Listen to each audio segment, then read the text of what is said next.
Hello, everybody. Thursday night, ThoughtFLOW night. And have I got a ton of thoughts tonight? I'll give it a few minutes for everybody to pop in. But like I said, lots of thoughts to flow tonight. The news has been particularly interesting. And then, of course, in Pilates land, there's always interesting things to talk about as well. So, again, giving it a couple. Nikki's popping in here now.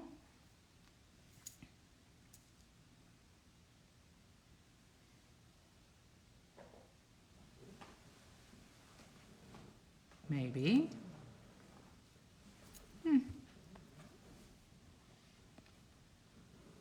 Every week it's an issue. It's here. Hi, Robin. Long time no chat, eh? Hello, hello. Hello. How are you? Oh, I am just ducky. Hey, Robin. Yeah. It's been quite the day, I think. Mm-hmm. And you, it seems like, right, it's been so long. It seems like you've had quite the day as well, Nikki. That is a side that says 1,000 words for sure. You know, yeah. But, Mercury has gone direct and it is unwinding itself, and all of people's shtick is hanging out. And, I'm the eternal optimist. I am the eternal optimist. Yes, it is a full moon. I'm not the eternal on the moon. I'm blaming it on a lot of people just really not taking ownership for their behavior and blaming it on other things. They're blaming the moon, they're blaming it on the whales, they're even on the snails, and they're blaming everybody for everything rather than sitting down and being honest and looking in the mirror and saying, hey, I have work to do on myself. Yes. It's so much easier to lay the blame on somebody else than it is to own your shit. And that's kind of where I want to go tonight. We've been talking about bullying and some other things lately. And I really think that the bullying conversation is a really important one to have. Robin says, I'm Jewish. It's always my fault. No Jewish guilt here. I think that, so I was reading this news story a couple of days ago. Now it's finally everywhere. But it's about this school in Hawaii where a little girl who was being bullied, the girl is black, drew a picture. Hi, Brian. Drew a picture, not so flattering picture, of the person that bullied her. And the parent of the bully then called the police. And so the police went to this school, sequestered this young girl who was traumatized because she was already being bullied. Then she sequestered in a room by herself, and apparently she didn't act the way a kid who's being held against her will by the cops should have acted. So they promptly handcuffed her and took her to jail. Isn't she 10? 10 years old. Yeah. Her mother was in the other room, and the cops, other room at the school, while she's arguing with the cops to be allowed in to talk to her child, who is being questioned without her adult nearby. They handcuffed this girl, put her in a cruiser, and took her to jail. A 10-year-old. For a picture. For a drawing, which, if any of you know what a 10-year-old draws like. I mean, I still draw like a 10-year-old. You don't want any of my art. I'm just saying that even if it was horrendously bad, why was the bullying not addressed in the first place? So that parent was allowed to weaponize the police against the black child. Mm-hmm. And for what? And she drew it. Other people commented on the picture. She didn't want to give it. She didn't want it passed around, but someone snatched it and gave it to the girl. Yeah. So she initiated the drawing. I'm going to call that mental health. She expressed her feelings. But other people commented on it. And so that might imply that they too felt similarly about this person. Right. But she was the one brought in. And white people, especially white women, are notorious for militarizing the police against blacks. And children in particular are susceptible to a much greater effect, because again, black children are looked at as older, more mature. There's so many reasons why it's bad that I mean, I don't think I need to list them. But again, and we've talked about this before, the bullies always manage to get the pass. And it's the people that are victimized who have to deal with the actual bullying, the stigma that goes along with that. Usually their grades start to suffer, their social status suffers, all of these things that are super important throughout school, but especially when you're in that age bracket where hormones are starting to kick in, all kinds of stuff is going on. Robin says so many assumptions and judgments. They're not assumptions. No, they are. You mean about black children? I think that's what she means.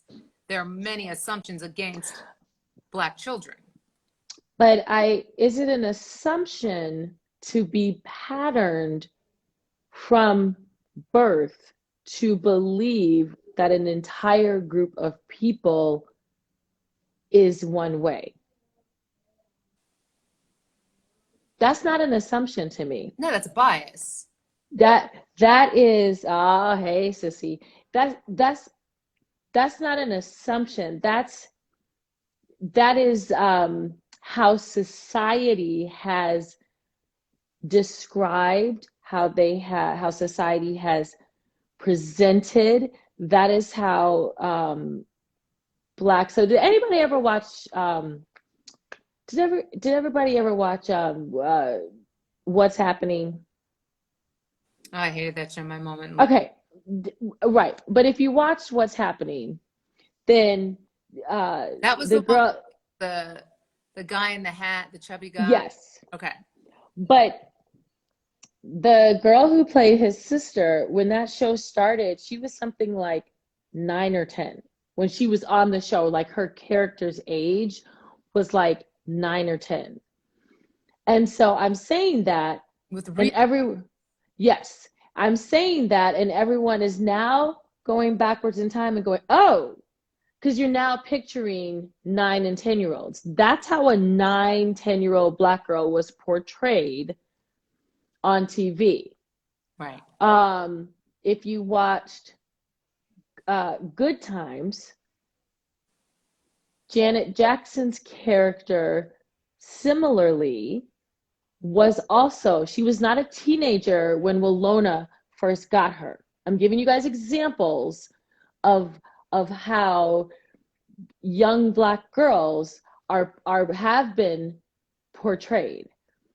And when you think back to these characters being like, 9 and 10 years old, and then you go back to a show like when you look at like the Brady Bunch. And so when the Brady Bunch, when Carol and Mike got together, Cindy was 6, which would have made Jan somewhere around 8 or 9. Do you see the difference? Yeah, Do absolutely. you see? So those characters, Jan was the 9-year-old or the 10-year-old, and then I cannot remember her name, but obviously Janet Jackson was on Good Times, and I can't remember the other girl's name who was on What's Happening. Do you see how they're portrayed? It's just a different portrayal, and that's what I'm saying. That's not an assumption.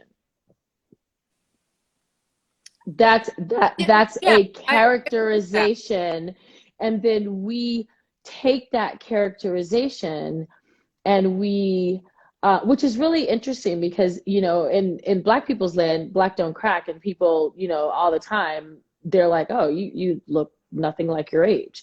So it's weird Because because apparently, you've been 50 since you were right, since you were 7. 5, right? So I don't I don't view those as assumptions, just because when you assume, you make an ass of you and me. But God.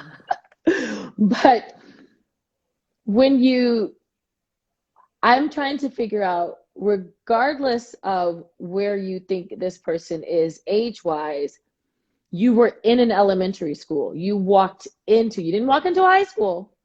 You didn't walk into an alternative school. You didn't walk into a night school. You walked into such and such a hillbilly ass white elementary school. And you took an elementary age child and you put them in a room by themselves, questioning them over a picture.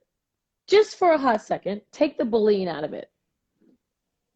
You questioned them over a picture.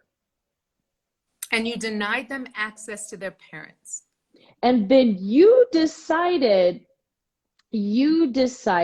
that her behavior was inappropriate for someone who was innocent. And I don't know how many 10-year-olds you have sitting in a room by themselves that you can make this. Is that you, Is Robin? that Coach Robin? I think that is Robin. I think it is too. She changed names so she could just slide in under the radar. Okay.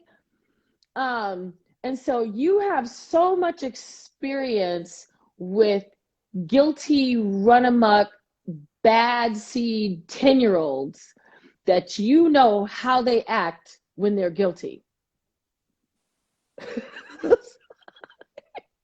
But again, the barometer of guilt, I should say, is definitely much lower for kids of color. And Oh, absolutely. this happened in Hawaii, and you would think they would know better. And yet here we are. So Black is black.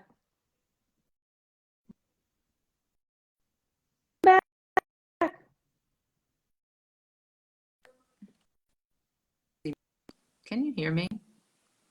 If I froze, You're going in and out, Misty. Yes, I you're going in. There you are.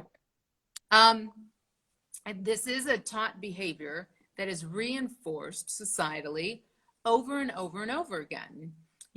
How many times has it been brought up that the depictions of youth, Black youth, are very, very overblown in terms of age. They depict them, as you said, as older than what they are. They depict them as more mature, like Martin said, than they are, as more knowledgeable of adult things than they are. And again, people will say, oh, well, that's just the media. I know different, but it's programming.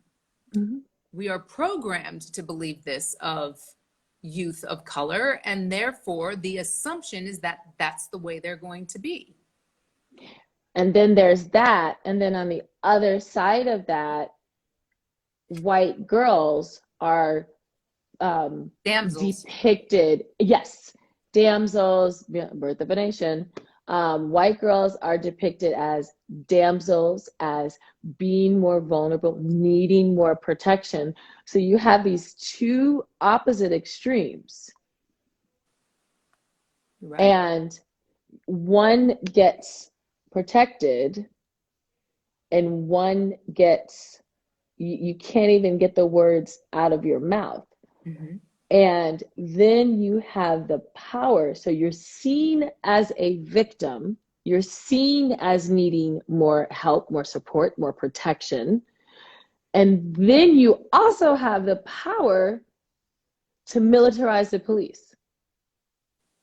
Well, and then you have the reluctance of the school board to do anything that's going to cause them stress or fatigue in any sort of way. And it's the perfect storm. I mean, I'm going to say this and I mean it. I don't believe that Black kids are safe in school. No. Period. Now, that said, you know, my son is getting a lot of positivity from his school right now, even though he hates the place. He can't stand it. It's a shame. But at the same time, when I look at, and he's in a charter school right now for performing arts, when I look at what he's getting there versus what he was getting at the local public school, which was 100%, if you make any sort of wave whatsoever, you're less than. It's such a problem.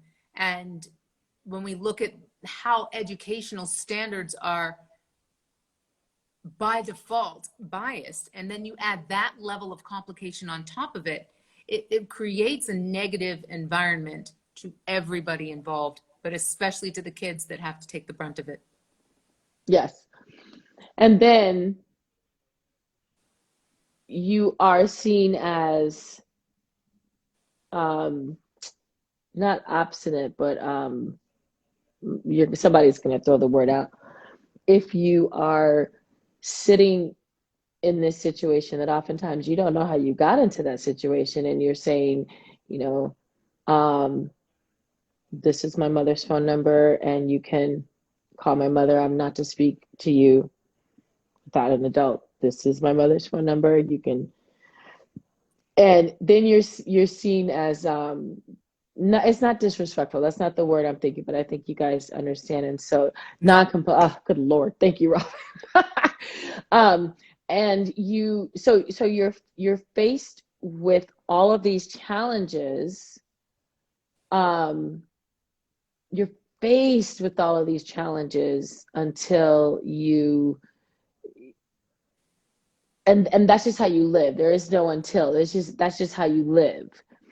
And you live as if at any moment in time something might happen. Right. Because you already know what you look like. Right. And you already know from birth how you're going to be perceived. And you know, I've said this on a couple of shows. My son is going through this sort of ongoing harassing by this really, I'm just going to speak my mind, this really nasty hillbilly ass white boy. And our son has permission to defend himself. And we're not talking about little stuff. These are testosterone filled, going through puberty, 13 and 14-year-old boys. And I'm talking to the principal all the time. And I said, my son does not feel safe here. He has the right to protect himself. And she says, well, I think he would come to me if there was an issue. And I'm like, I sent you an email. Accent is back. He's going to come to you. Was he going to army crawl down the hall? You know, and my issue is do I think that there are racial components to this? Yes. Ironically, we can't get to the racial components because the imbeciles running the school are just stupid. They don't see the forest for the trees. And their response is, well, we've tried to get these parents in and to talk to them. And I said, okay. I said, let me just flip the script. I said, so my son is not getting a fair and equitable education. I said, take race out of it. Yep. I said, he does not feel safe. I said, it is his right to receive a fair and equitable education in an environment that not only is supportive, but is safe. I said, your lack of action for this group of kids is providing this unsafe environment, not just for my son, but for all of the kids. And I said, so why do their rights supersede our rights for our children to have a safe, fair, and equitable education? Right. Pause, pause, pause. Answer. And I said, oh, so now that I flipped the policy, and I hope she took that for what it was, because now that I do own a home, now that I do pay, that freaking, Big ass tax bill. big ass tax bill, it's like, you don't get to, you don't, we're not all, I'm not going to go away. I'm not going to be be quiet. I have a sixth grader there. I have a kid who has to go 2.5 more years there. If I needed, I'm hanging around listening. Okay. If I needed to pull Aries out, it would at least just be for 8th grade. But I have another kid there who's got to finish 6th, 7th, and 8th grade. And I'm like, no, some freaking hillbilly, bajiggity white kid and his group of minions is not going to run roughshod. And you guys sit there and say, oh, well, his mother isn't coming to school and talking. And I said, well, then he doesn't need to come back to school until that happens. Right. At the end of the day, why are they letting that parent control all of you? Right. All of you. And typically the squeakiest wheel gets the grease, except for when it's a parent that they don't want to go against. Then it's, our phones don't work. We don't have email.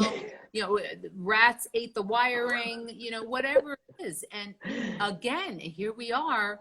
Here we are. The child is the one that's having to handle the situation. And then, when you look at it, the principal is reinforcing the bullying. The principal is saying, you know what? Really sad you're going through this, kid. Maybe you can try a little harder to stay away from him. Maybe you can try a little bit harder to just not let it bother you. Maybe. Oh, and the yes. On you, on him, and then you, because you're no fool. And then you're the angry parent.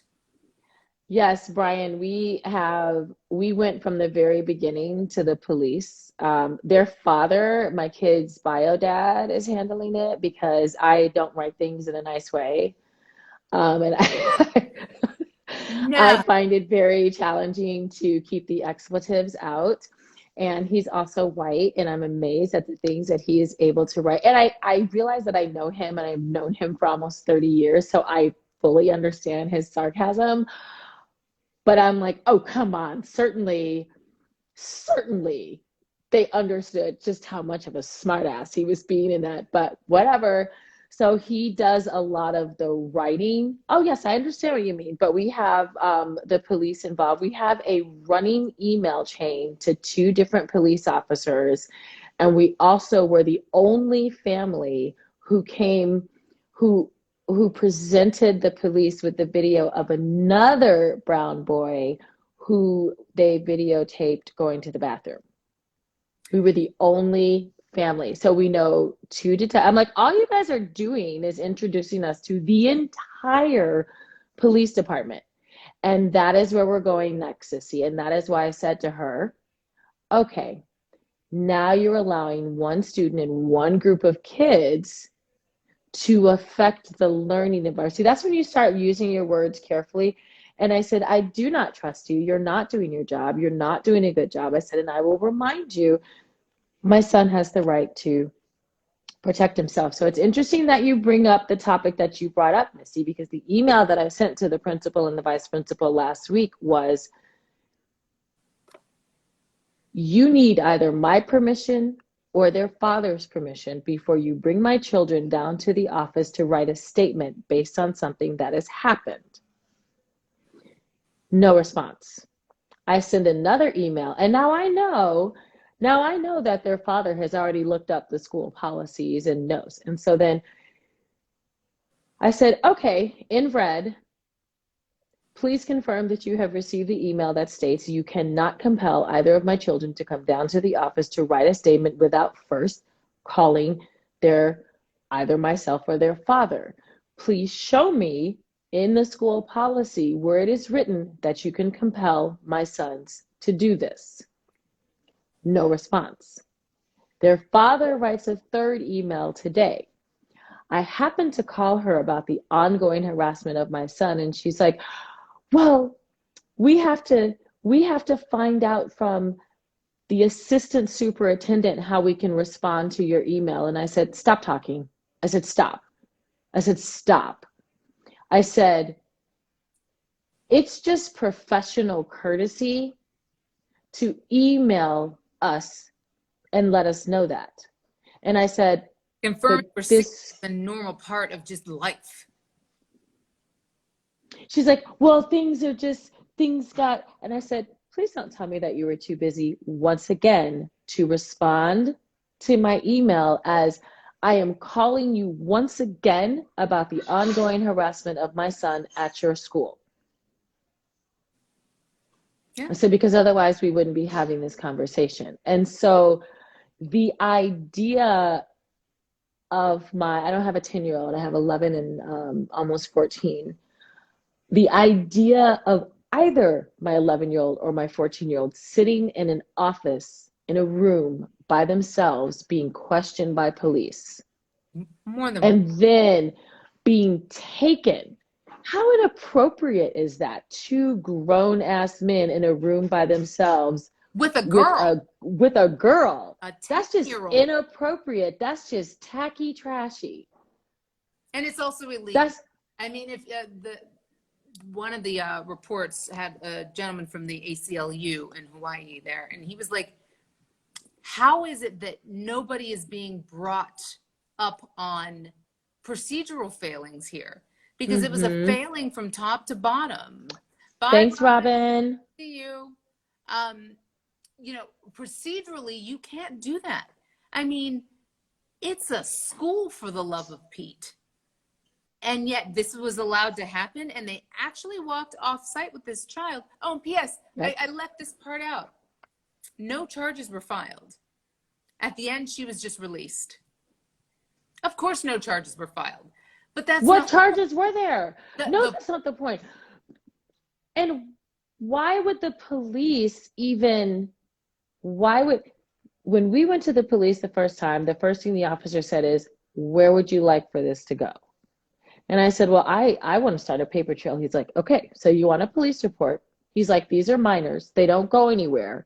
He's like, but it does start the paper trail. So if there is, he's like, I hope there isn't, but if there is continuous behavior, you are doing the right thing. You are starting a paper trail. And so literally every time something happens, we report it to the police because we have to show that our brown son is not the culprit. He's not the instigator, and he is not complicit. Exactly. And so putting a little girl, I don't care what color she is, in a room with two male police officers. This is why we have children's advocates. This is why we have child protective services. This is why schools and all of these people in the system are mandated reporters. The school have guidance counselors. Somebody could have been in the room with that child. Somebody, anybody, the vice principal. The freaking desk clerk, the office clerk, that chick when you first walk in. It doesn't have to be a chick. But a lot of times they are. I mean, it could be a chicken for all I care. Just as long as somebody's in there with that poor baby that's terrified. And, they said, oh, well, she just didn't react the way we thought she should have at the thought of being arrested. So we cuffed her and took her out. Kind of like, oh, you know what? This is a cell phone. Like, that's what happened. Like that. And what lesson? What was the lesson? Well, again, how many 10-year-old girls, which is scary, how many 10-year-old girls do you encounter at school in a room by yourselves with two officers that you have a recorded mental picture of how they're supposed to react with the threat of being arrested? What is Cops are like they you're supposed to either swoon or shake or be terrified. or challenge the officer to a foot race running, and if you outrun the officer, then you get out of your speeding ticket? Oh, that doesn't happen for everybody. I regret to inform you. Certain people don't get that opportunity Of a certain shade? because they're going to win the foot race probably, but not me Hmm. because I'm terrible at running. But you do Running know like what a I'm talking. great. If you guys don't know what I'm talking about, there was a white girl, teenager. She got pulled over for speeding, and she was with all the fixins and trimmings. She was white, she was blonde, and she got pulled over for speeding. And she was a runner, and she said she was talking to the cop about how fast of a runner she was, and basically he told her if she could beat him in a race, she wouldn't get a speeding ticket. Yeah, I posted about it a few weeks ago. And Now she's old enough to drive and breaking the law, and she gets to bargain her way out of it. But a little black girl, no. no, She's clearly she's no. ready. Yeah, and so that is institutionalized bullying. So it started with the kid, then it's the district, then it's the cops. I mean, it just keeps going and going. Robin, you're or at least a taser, something. Um, uh, this idea of bullying, it starts young, but young bullies become older bullies. Mm-hmm. Adult bullies, then, they keep that going and then they raise more young bullies. And, I understand that we are not supposed to think that way. They mistake their gun for taser. Hell, Robin, they forget where they live and get off on the wrong floor and shoot somebody that While they they're sitting say. eating popcorn and watching Netflix. Ah. So, I'm laughing at the hypocrisy of all of the things that we require of law enforcement. You should know the difference between your taser and your gun. It should feel different in your hand. You should know where you live. You I should live. know that you don't have a red welcome mat outside of your house. Nobody's tricking you. They didn't just decide to lay out red. And when you open the door, that's not what your house looks like because you didn't decorate your house like that. Listen, I'm not a big drinker, okay? I've only been like hammered to the point of barfing one time in my life, and I was 35. I'm a bit of a control freak. But I have never, ever been so, even that night when I was barfing, I was not so hammered that I was like, is this my house? I don't know. Are you my partner? Oh, no. Is that my cat? I mean, how does this happen? I don't get it. And again, it's a standard issue, right? It's a standard. If you choose to be an officer of the law, shouldn't you be held to a higher standard? Well, I mean, I think even that is hypocritical. If we look at the situation with Mohammed Noor versus, I don't know, the guy that killed Philando Castile, the guy that killed, I mean, like, there's so many guys I can just, I can't even. Like, Brian calls you a lightweight. Yes, Misty is a lightweight, 100%, 100,000%. Sometimes I smell it and I get a little woozy. No, it's having a standard. It's and we are seeing that across all factions, right? We're seeing that everywhere. That people are like, well, we do have a standard, but like today it's over here. Today the standard is like shaped like a ball. Tomorrow the standard, tomorrow we're going to play hide and seek with the standard. Maybe you find it, maybe you The don't. standard's like a Pokemon. You got to catch them all. But we see this in Pilates too, right? Like just being Pilates people, we can talk about it. Like in dance, I got to tell you, the standard was the standard. Everybody was treated like trash. Everybody got hit with the ruler. It was it was combat basically, and it was dog eat dog. Okay, it's just what it was.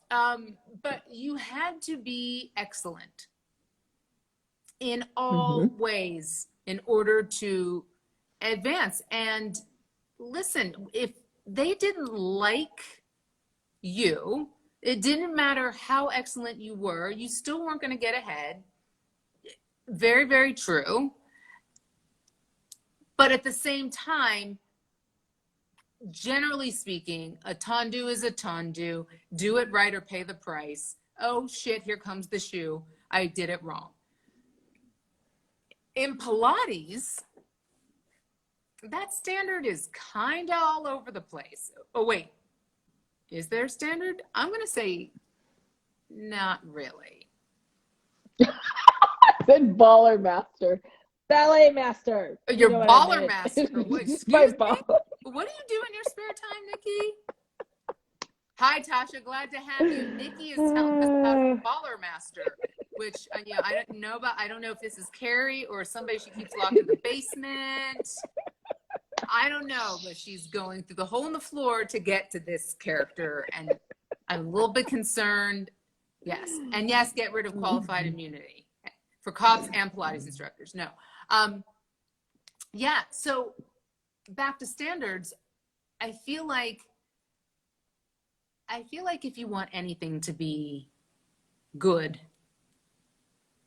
and beyond good, if you want things to be great and you want things to have power and you want things to be able to be carried on generation to generation, it comes from having a standard that can be measured, that can, I don't want to say be adjudicated, but yeah, that's what I mean. Something that can be, that is observable, that is quantifiable. It's the checks and balances. And when you don't have that, you end up with situations like what we're talking about with the police. The police, I would say, professional organizations. We've talked about this. We've talked about how we looked back over a year ago now. I guess it's closer to 18 months. We've looked back and we asked this question in the summer of 2020.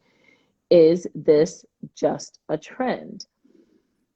And when you don't have a standard, when you don't have a set of statements, rules, policies, however you want to call them, that say this is what it is and this is what it isn't. When you take the time to write amorphous verbiage so that it can be misinterpreted or interpreted in a way that suits this situation, but I can pull back and have it. That's not a standard. No. It's just a way to make sure you can get funded if you need to. That's just messing with people. And so we keep seeing that, and then people begin to capitalize on the ambiguity of the verbiage. They begin to play tiddlywinks, and then you have people in different stages of understanding who don't know where to go. Love this talk. You know what? Are our Martins here? Martini Fields is. Our Martins are here. It's this thing hates me. I mean, yay! All right. Well, Martini Fields. Feels is he your baller master? Martini Fields. I gotta look out for you, man. There we go. I thought that we had a clear understanding of each other, but alas. Hey, baller master, Martini Field. Terrifying. Okay, I'm hanging up now. Terrifying. Yeah. There are So, no kids on here. We never said it was going to be PG. I mean, your kids are probably crawling under the table or behind you on the couch, Nikki. I'm just. No, they are at it is Whopper Jr. Whopper Jr. is Carrie's little twin. It is his last freshman football game. Oh wow, kudos. Yeah. So they are at I was like I had ThoughtFLOW is cold. Yeah, it's cold though. Look at that. So Martin, we are talking about standards, right? And we're talking about this idea that, you know, when you have a standard that is ambiguous, I mean, what's the purpose for one? And for two, when it's ambiguous, you allow for the bastardization of that standard, right? Considering that your background is in virology, and you know, and of course we're going to talk about it from the Pilates perspective as well, but I mean, just scientifically, standards are pretty damn critical to like life on Earth, right? Very, very much so. You know, but don't bring science into this, because the thing about science is that, you know, when we're even dealing with peer review, Fair.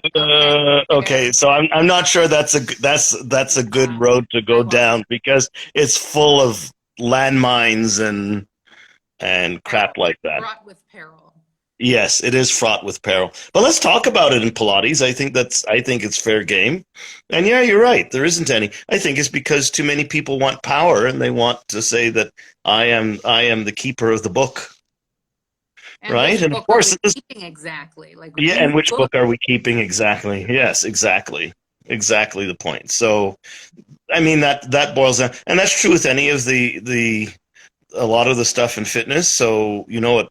In other fields of fitness, you know what they do? They go out and invent something, or they say they invent something, and they call it their own, and they brand it, and they put a funky name to it, and then they say, you know, then one of the bigger things like International Dance Exercise Association, whatever, will give them a conference for them to huckster it, but it's all huckstering in the end, right? It's all about it's not about enforcing whether, you know, wellness or whether people are healthy. It's about making money in the end. Well, and I would never begrudge anyone the right to make a dollar, but at the same time, and again, but are you in it to make money, or are you in it to help people? Well, I think yes. It comes down to Pilates.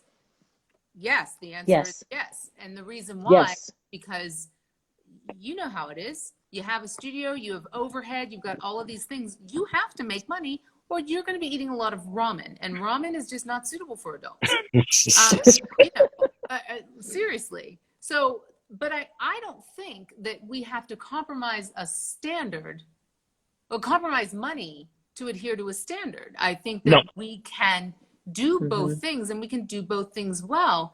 But where you end up with the issue is that there are too many people that don't want to follow a standard. There are too many people in Pilates who are like, hey, I don't like that exercise, so it doesn't really exist to me. I don't need it. Oh, and it wasn't made for me anyway, and it wasn't made for my body, and blah, blah, blah, blah, blah. Or are you doing Pilates, or are you doing ham sandwich? If you're doing ham sandwich over here, then really, you can do whatever you want, because ham sandwich is not a movement thing other than, you know, peristalsis in the colon.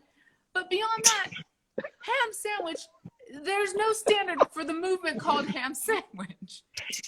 But Pilates, well, you know, look in the Larousse Gastronomique. There's a standard for ham sandwich. Don't worry. Listen, and that's it. There's no the standard for me is no ham sandwich. Well, and then I also think that people don't. This is a craft. Teaching Pilates, teaching yoga, teaching whatever movement methodology you happen to practice. They're a skill set. It is a craft. It is a skill to hone. It is a craft that you must continue learning. These are apprenticeships. You know, these are people having barely tested out from their original teacher training, I'm a master teacher, and I'm like, no, you're not. You're still freaking wet behind your ears. You've been teaching Like you, for 3 months. and Are you you're the only been master on of? planet Earth for 12 months. And so bestowing this moniker onto them, you know, and if you go all the way back to medieval times, and yes, I know there was a lot of crap going on in medieval times, but if you were apprenticing with the smithy, you didn't just go, you didn't walk in one day and go, I'm the master blacksmith. I'm making No, you swords waited. today. It didn't happen. You waited and you waited and you waited and you waited and you waited. And then one day they were like, yeah, do that thing that I never let you do. And then you're like, oh shit, I get to do that thing. And I hope I don't mess up the thing. And then they're like, okay, you get to be a smithy. You don't get to be the master smithy. I'm the master smithy. But you get to be a smithy and not just the lowly apprentice. People are walking out going, yeah, I'm going to start my teacher training, but I take my test next week. What? That's not a standard. But even before that, their teacher trainer didn't smack their hand and say, sit your ass down. You're not ready. Nobody wants to like maintain that. Person shouldn't even feel like they can say they're going to be a teacher trainer, their teacher trainer, if they're worth their salt in sword making. Can I be slightly controversial for a minute and say this, that, you know, there was a Only time, slightly. just slight. There was a time when that wasn't the case, of course, that, you know, if you failed, you failed. You had to do things over again. But, you know, in the age of Barney the dinosaur, I'm okay, you're okay, and we're all afraid of hurting other people's feelings. You know, these things just kind of... the song went. I thought it was I love you, you love me. We're a happy family. With You know what? I never watched the damn show. Well, I don't understand why you didn't watch it. You were like pretty when it came out. I forbade my children to watch Barney, that show. Teletubbies, and Caillou. I would cut a ditch if somebody tried to bring that stuff in my house. Well, so there you go. But, you know, in this age of this affirmation without substance, that's what we're talking about. Affirmation the participation award. Participation awards, all of this affirmation without substance. Instead of taking the responsibility to actually help people learn, help people get better, help people be educated, you're abdicating your responsibility, let's say, as a pedagogue, as a teacher, or whatever, and saying, oh, well, I did what I did for you, and that's it, end of story, and we'll just send you off to the next person. You're the next person's problem. Well, and the thing is, you often don't even go to the next person. Because yeah. Woo, I did it. I got through it. I never need education again. I'm opening a studio. I'm going to make $50 million. I'm going to get Instagram famous. I'm going to get all the branding deals. Check me out. And it doesn't work that way. It's no, it doesn't work that way. And I want to say real quick, the whole classical contemporary thing, I mean, at the end of the day, it still comes down to the same thing. It still comes down, yes. So don't feel like, oh man, well, I'm classical, so I don't have to worry about this. Oh yeah, I'm contemporary, so I have to do this because like we believe in science and stuff. Like it's so much more than that. And stuff. It goes way beyond your dogmatic stuff. It comes down to the fact that there is a method, there is a system. It was created for a reason. And if you don't have the fundamental knowledge of it as it was created, what the hell are you going to do calling yourself a master teacher when you've not even ever done short spine? For those of you that don't know what short spine is, it's a performer exercise. It's a lot of fun. A lot of people consider it to be like one of the Pilates exercises, but there's and doing it in reverse. Here's the contemporary person saying, and doing it in reverse feels even more wonderful, I would argue. But again, you have to understand how to do the exercise and why you do it. So, and you have to do it. I'm looking at Nikki's face. I was like, oh. Because of my training, I view it as part of the spinals. And so I view it as that progression to prep for spinals and to get all the way to long spine and then to head into all of the other stuff. And so, like sometimes I'm like, sometimes does it have to be a trick? Like sometimes, and I do step aside sometimes because the dance methodologies that I trained in are they're so square. Like my ballet was Balanchine. He was like, yeah, there's two sides of a square, right? Like get in your box. And then I studied Horton. And so these are very linear, right? And so like sometimes I'm like, does it have to be like, do you have to reverse it? Is like, what is the intention? And then that's fine if you want to go off and do stuff like that. And I do think it's fine, but I feel like it's introduced again, back to that standard, it's being introduced in, like it's a teacher training. The person who doesn't know their head from their ass doesn't need to be discussing reversing short spine when they can't even articulate through their spine.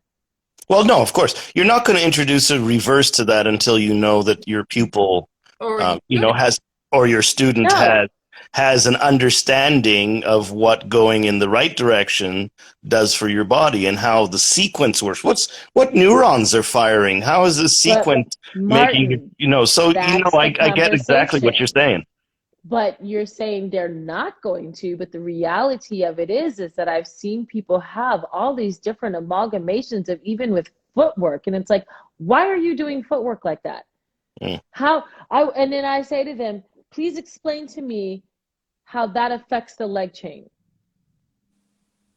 Well, then they look at you sideways. Of course, They're like, legs. It's called footwork. What do you?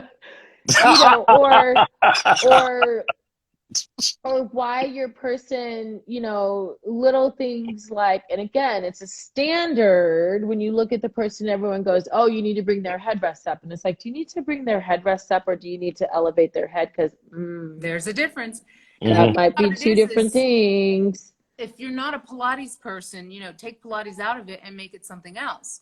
At some point in your life, you had to do something that followed a normal or a sensible pre-prescribed progression in order to get to the end. And when you skip over that, at the end of the day, what do you have? You have a hot mess on your hands. You may actually make it. You may get from point A to point C. But if you don't know how you got there, then you certainly shouldn't be adding D, E, and F.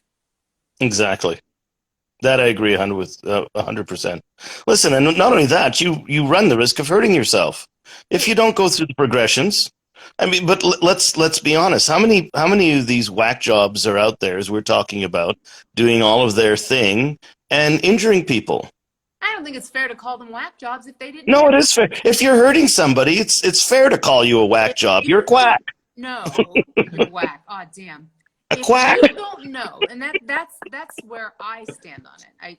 If you don't know what goes into it, if you've only been doing this for 17 minutes and you've proclaimed yourself an expert because your teacher trainer didn't stop you from doing so, didn't make sure you really understood the fundamentals of the movement, then you were led astray or you went off-roading or whatever you want to call it.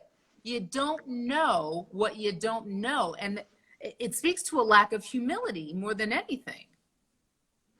It also speaks to, again, so Martini brought up a good question. He's like, are you doing it for the money? Well, again, standard. A lot of people do have teacher trainings because they generate a significant amount of revenue if they can get a significant or however many number of people that they want to get into their teacher trainings, right? And so, but the standard, I think, in the community doesn't adequately point out where are good and reputable places to go and get trained. And why is this a good and reputable place, right? Because it's not enough just to say, oh, it's good and reputable place. Like if you said, so let's flip it to the medical field for those of you who are not in Pilates, right? Mayo Clinic, huge. You know that if you go to a Mayo Clinic, you are going to find arguably the best doctors, doctors who work collaboratively, and doctors who are able to follow the progression of your health in this really nice, cohesive way that supports your medical history, right? That's what the Mayo Clinic is known for. They have set the standard for that. You know that if you walk into a Mayo Clinic and John pretends like he doesn't know Sue over there in the heart department, you're going to be like, well, what the hell? That's kind of why I came here, right? The Mayo Clinic has set that standard. Our industry has not set the standard for this is a good training facility, or these are good training facilities, and this is why. At times, it appears, this has been my experience, it appears as though it's if you're in the right place at the right time and have the right ducats. It doesn't mean that there aren't reputable training centers in the program, but I'll say this, I did my initial Pilates training with Stott. I do not believe that the Stott Teacher Training Center in Chicago, where I did my training, I do not believe she should have been a teacher trainer. There were many things that I got through because I was a dancer. There's just stuff that my body does. And ironically, I had a friend who had a similar experience. Teacher training, there's a lot of stuff that I did not learn about. And so for me, that was on Stott. That was on them. And I did have conversations back and forth. That was on them to maintain and to establish and maintain the standard in one of their satellite, I forget what they're called, teacher training studios, however you call it. Whereas in stark contrast, when I went through my gyrotonic and gyrokinesis training, they are no joke. They're like, no, you need to go do this. I'm still getting emails from them. I'm like, boo, I don't teach gyrotonic no more. I don't need to update my license. But master teachers emailing you on their list, if you're a master teacher, this is where your master teacher will be. They'll be close to you. They may not be in your town. There was a cohesiveness. That doesn't mean that you had to fall in line with that, because at some point. But there was this intentional, their commitment to maintaining their standard was very clearly intentional. Right. And you could see it in all aspects. So, hi, Nicole. It's the standard. Yeah, no, and I get that too, because I mean, you both you and I have had Stott experience. Now, my Stott experience, right, was at the central, the CTC here in Toronto, right, and working with their top people in that training center. So my experience was very, very different, right? I got a clear sense of what the standard was, what standard should be upheld, right? And was still able to ask questions about, well, what about in this circumstance and stuff? How do we deal with this? And they had, well-formulated answers and everything to be, and they're still very much assistant. But I'm lucky. I'm at the headquarters, right? Not everybody could be in the headquarters. And if things get diluted, yeah, I think it's up to the central agency to say, well, we have to come around and assess you, and what are, and that's maybe the question to ask, because, all three of us have gone through, are, in league somewhat with a corporate entity that's doing Pilates teacher training. Okay. So the question to ask is then, what is the central, sorry that my lighting is kind of, is crappy here. I'll hold the phone. Yeah, you're back. No, I look like I'm in a witness protection program. Anything I say, I don't want them to know my identity. Voice warbler. Yeah, I was gonna say, do you have a voice modulator? Yes, there's but no, I lost my train. No, but yeah, they have to. The question to ask is, what is the central training facility or the people who are in control of that program? What are they doing to ensure quality control and reassessment of their, remote teacher training centers? I And mean, in that's any a fair other question to ask. in any other business, that's what you have. You have accreditation or licensure or whatever. Mm-hmm. And then you have, the oversight body that's going in. If you're a mechanic, they're checking out your equipment. They're looking at all of these things. They're certifying your equipment. So there's so many fail safes that, I mean, as fail safe as you can be, we are dealing with humans who are messy. But any other industry, you would have this sort of protection, and you don't have that in our business. And, we do have the certificate program, and, they don't do that. They give you a test that's worth absolutely nothing. And then they say, oh, yeah, you passed that test. Everybody passes it because if you can read, you can pass the test because it's memorization and it doesn't really test anything. But hey, you've got our stamp. And you have to pay for that. It's a waste. So, standard. I don't think there is one. Unless and it's going to be a tough question because how many physicians colleges and stuff have to come together. Let's bring it to doctors, right? They have to be a member of the College of Physicians and Surgeons. Right, and they have to adhere to many standards, and many doctors have been, at least in Canada anyway, have been hauled over the. It isn't okay. So just a difference between Canada and the United States. It isn't so litigious here medically for medical practice or medical malpractice. You don't really see that flying around. So when that term is used here, it's extremely serious, right? That means that this is serious. But the colleges do a lot. They will pull doctors out, sexual misconduct, all of those things. They are responsible for holding all of those standards, and then they will even refer people. Or refer cases to the police, right, if need be. So that sort of, and this is, really when you're applying a standard, that's what you want. You want a universally sort of agreed to.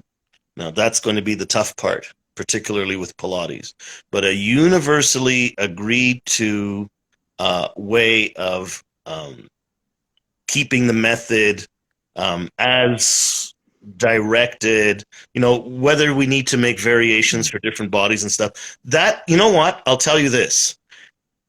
You can only do that if you are skilled and talented in understanding all of the aspects of the original method. If you cannot understand that, understand the biomechanics, understand the biophysics, understand the effects that these exercises have on the body, then how the hell are you expected to make an adaptation for somebody who comes to you, right, with a particular peculiarity, difference in body shape, injuries, all of these sort of things? If you do not have an understanding of each exercise, whether it be mat, whether it be reformer, whatever element of the method that you're going to work in. I mean, I'm not a complete person. I'll say this right now when it comes to Pilates. I've always been a reformer and mat and barrels person. Right? Those are the equipments that I choose to work with because for me, as an instructor, I know that I'm highly competent in delivering programming on those devices, and I know that I can truly help people. That's why I do. I mean, I make money, but I didn't decide to become a Pilates instructor to make money. just decided to become a Pilates instructor in order to help people. And people told me that you have a gift, that you have an insight on people's movement and stuff, and you actually help me. You make me better. And because of that, I build a reputation, and that's how I make my money. And that's the way it should be. Okay. But it's based on sound knowledge, sound biomechanics, sound, all of those things that you need to understand what the method is doing. And even science doesn't necessarily understand all aspects of the method. There's new research coming out about the method every day that more or less, I've yet to see research that says that this is bad, but it says that this is fantastic, and this is where we're going with it. But there's more reinforcing research that comes in every day about the method. But you have to, all of you have been saying this, you have to understand those fundamentals. And there has to be a way to get everybody to adhere to that and understand that, and then say that. But let's say, if I may, let's say that the three people in this conversation have a good grasp of the human body, biomechanics, functional movement. As a newbie, you don't know that. Like, I didn't know. I didn't know that I was going to be as talented as of a teacher as I am. I was just like, oh my God, this is so hard. This is like memorizing those dance steps that I could never memorize. And, and I just, I was like, wow, this is crazy. Like, why did I do this? And then I started seeing people respond to me. But to a new person coming into this, they don't know what to look for. They don't know what to look for. They don't know Stott from Dolly Dinkle or Marathew. I've always known it as Stott. Marathew. They don't know, but they don't know why. They don't know why this person could be a good teacher trainer, but this person not so much. They don't, people can sound knowledgeable. People can sound intelligent and well-informed and immersed in the thing that they're teaching. It doesn't mean that they are. And so again, it's about these organizations that are saying that we have an established criteria to support this community. Where is the standard? That is something that I think is I think it's wholly missing. Everyone has known, since you've been listening to ThoughtFLOW, that I am incredibly disgruntled with the Pilates community, and not like in a grr arg way. Okay, it was like grr arg last year, but it's not. It was like that last year, but it's not like grr arg. It's not like that anymore. It's just like, why does everybody want to be the king or queen? Because at the end of the day, what we are discussing is Pilates, and none of us have that name. Nope. That is not our moniker. Nope. And so, exactly, as with all things, and I always go back to dance. Rad is rad because they don't change that shit up. They're like, no, you want to do rad, this is what it is. This is what it is. This is how you're going to learn it. Rad is the Royal Academy of Dance, just so you know. Oh, yeah. And so there's a way, and there's little levels, and you have to do the levels, and you get adjudicated, and they don't change that. And they're like, oh, you want to be this rad teacher? Then you have to, this is the protocol. This is the standard, and we're not deviating from that. This is what it is. Well, I think, Nikki, that most, and I don't want to be an apologist for the industry, because I'm not, and that's the problem. First of all, it is an industry. Mm-hmm. Right? It's moved away from being a healing art to being an industry. So that elephant in the room has to be addressed, number one. Okay. But in the industry, I think that all of us around the table can agree that for the most part, there are large players in the industry who do this for their students. And if you want to carry the name of Marathon, if you want to carry the name of Balanced Body, if you want to carry the name of whomever of those three Bazzi, who, think of anybody huge, Gratz, okay? There is a process that you just don't walk away and call yourself an instructor. It is an ongoing process of assessment, reassessment, additional modules of education, being up to date in the most recent of research that's been there, and any of those institutions, and now there are differences between them, and there are different flavors and stuff, but all of those institutions share that aspect, at least internally. Now, I mean, listen, they're human. So yes, especially when a company's very, very big, I would argue that your experience is not going to be that uniform. Unless you go to Fletcher, where they basically everything is under lock and key, right? It's very, very controlled from the central Fletcher headquarters, if you want to call it that. No, but it's very, very, very, very tightly controlled. Oh, here's Mr. Reid. Woo, Martini. Hello.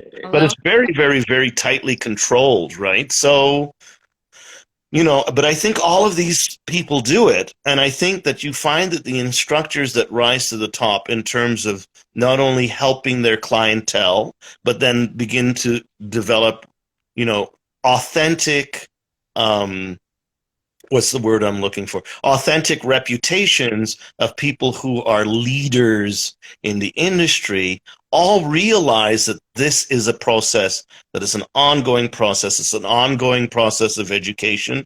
It's an ongoing process of acquiring or fine-tuning your skills, maybe even acquiring new skills that you may have missed the first time around. All of those things are part and parcel of their development, and they understand that, and they participate in it themselves. So can we at least all agree on that? No.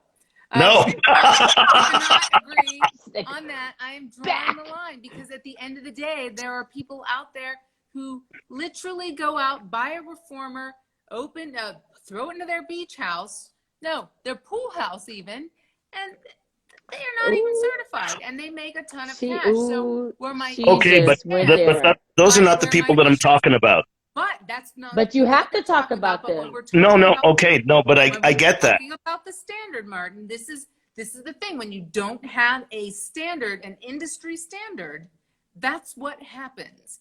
And but ask yourself that question. Wait a minute. Wait. Mm-hmm. You specifically said these heck? are the people that are making money.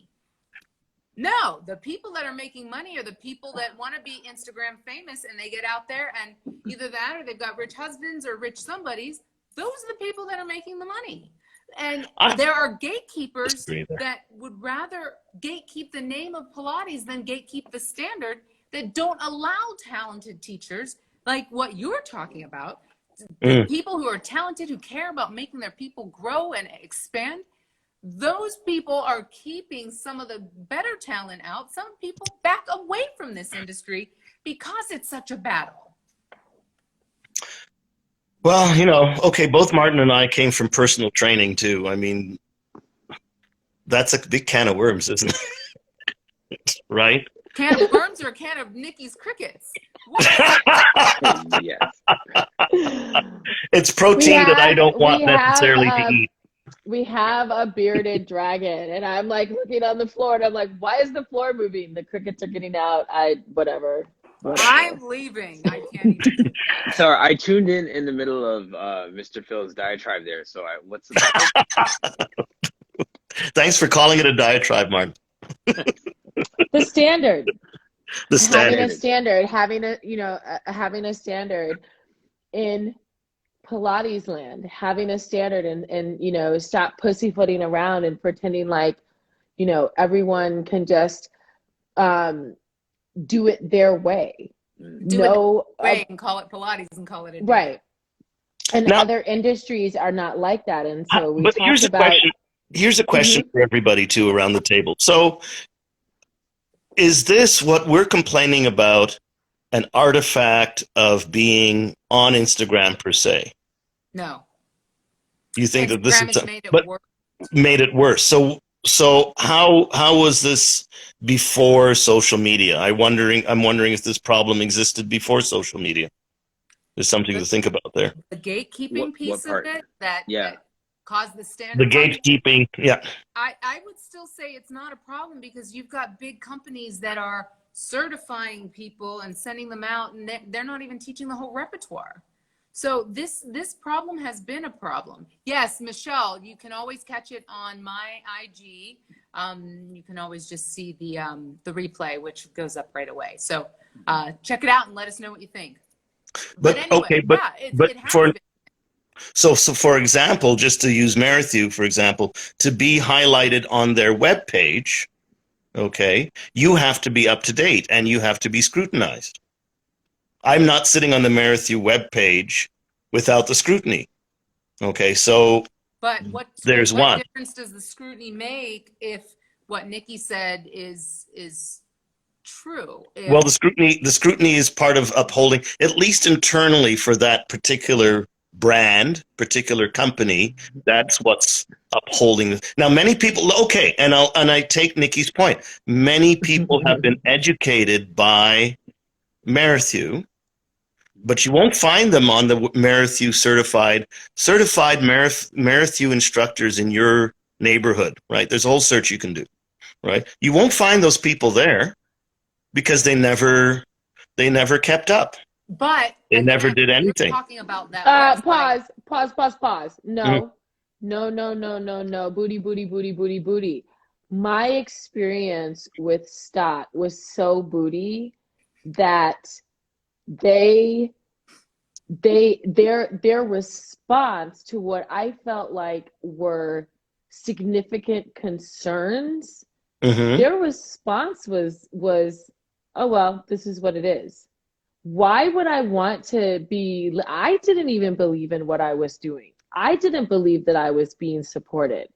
I didn't believe that for the money that I was spending, I was getting the best of what they had to offer. See, so our experiences be very, very different ones, for sure. Right. And but so I never. You guys had different experiences is exactly the point. Because once your tentacles get out so far, like Martin was saying earlier, it's a lot harder to kind of rein it back in and maintain that uniform standard. And then on top of it, we get to that accessibility piece, which is another issue, because if you're required to do a ton of CECs, but they can only be certain CECs and they have to be the same CECs that you've already done before, and this is not a Stott thing, this is not only a Stott, and there are a lot of companies that do this, then what happens is people say, you know what, I have gotten all I can from these people. I want to do CECs, but I want to do them through other bodies. So I'm not going to keep that particular credential. But that doesn't stop them from using it on their websites, in their local promotional materials, et cetera, et cetera. You can still dilute the standard and not show, you can still claim a relationship with a company without being on their website, is what I'm trying to say. Well, for the company to go after you, do you? Because frankly, but here's the deal. But let's turn it around, and looking at it again from that standard. Because if the company has a standard and brand that they have to protect, okay, and they're again these, I won't call them whack jobs as I did before, but these lunatics are out, right, using the brand and so on, and going on then to do strange stuff, strange shit. We see the strange shit all the time. Isn't it in your best interest as that brand? And listen, I'm going to preface everything with this. The fact that we're talking about brands in Pilates is already problematic. Absolutely. Okay, so let's make sure that we all understand that, because that's the thing, okay? The fact that we're already talking about brands, whether it be Balanced Body, whether it's be Bazzi or whatever, that we're talking about these brands, right, that's problematic. Okay, setting that aside, if you're a brand and someone is saying, well, I'm Merrithew certified, right, and putting it on all of their information stuff, and they're not Merrithew certified, or they haven't kept up their certification, isn't it in Merrithew's best interest then to go after those people and say cease and desist? Yeah, but they don't. Right? Does Balanced Body go after people and say cease and desist if you have a Balanced Body? that's the thing. When you say that, you don't have to say, you can say I'm certified, because technically you got a certificate of completion or a certification. You can say that. Mm-hmm. What you're talking about is, have you kept up the credential? And like what Robin is saying here, legal fees aren't worth it. Do you understand how many people you'd have to chase down? And if there was a true credential that, Mm-hmm. you know, brought everybody into the same umbrella and tested for competency, strength, and skill, then that would be one thing. But, you know, I think to ask people to continue to spend money for the same old is crappity crap on a cracker. Yes. Yes, And I'll when agree you're with that talking too. about what you're talking about is a difference between credentials and retention. You're trying to Right. keep retention within your brand when you have all these CECs. CECs, from my perspective, is something that has just been added on to keep someone connected to your brand, when really, if they get a certification, they never have to see you again, unless they can pay you $100 for a CEC or $20 to make a CEC equivalent application every time they take a course from somewhere else to keep them Right. within the business. Which is tomfoolery and chicanery. To Right. And absolutely do that to somebody just so that you can keep your hand in their pocket is bullshit. I want to talk about what Karen's asking here. Isn't that what the Alphabet Soup organization is for? Absolutely, that's what they're for. But ACPT, in my elevated. opinion, it is bullshit on a crappity crap cracker. Because again, if I can read this piece of paper and go and take that test and pass because I can read things and my brain works and I can memorize stuff, then at the Because end you of the test day, well. check me out. Then I'm certified. That's what you're gonna call a certified person. I have known teachers who have taught for 850 kabillion years that are talented teachers who don't have that credential, but they're seen as less than because they don't have that credential, which is I don't have that credential, crappity crap on a nor do I cracker care to. and a side of fries. It makes Mm-hmm. me really smoking mad, because at the end of the day, what does that credential get you? It gets you more money out of your pocket, and for what? I'm sorry. Well, again, this is What I was this is why I had to preface the conversation and what I said by saying that the fact that we're boiling it down to brands, I think, just is took the brand out of it. I'm talking about the credential. no, but the reason why it exists as it exists now is precisely because they're brands. They're brands doing this. That's not exactly why it exists. There's a corporate money making side to this. I mean, this is why companies exist. I mean, we're just talking about the altruism of teaching Pilates versus making money, right? You can't have your cake and eat it too. Brands are there to make money. They're there as corporate entities. They're not there as non-governmental organizations or charities in order to do good in society. They're there. They're corporations. They are considered even people in some legislative jurisdictions as corporations. So yeah, they're there to make money. But all four of us in this room are brands as well.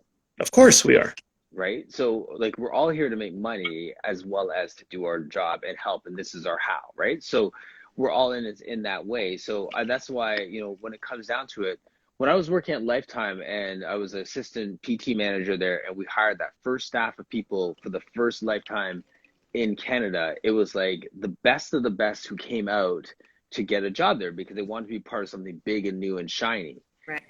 So then we have people, like, because it's a US company, they're like, we want someone that has a national certification.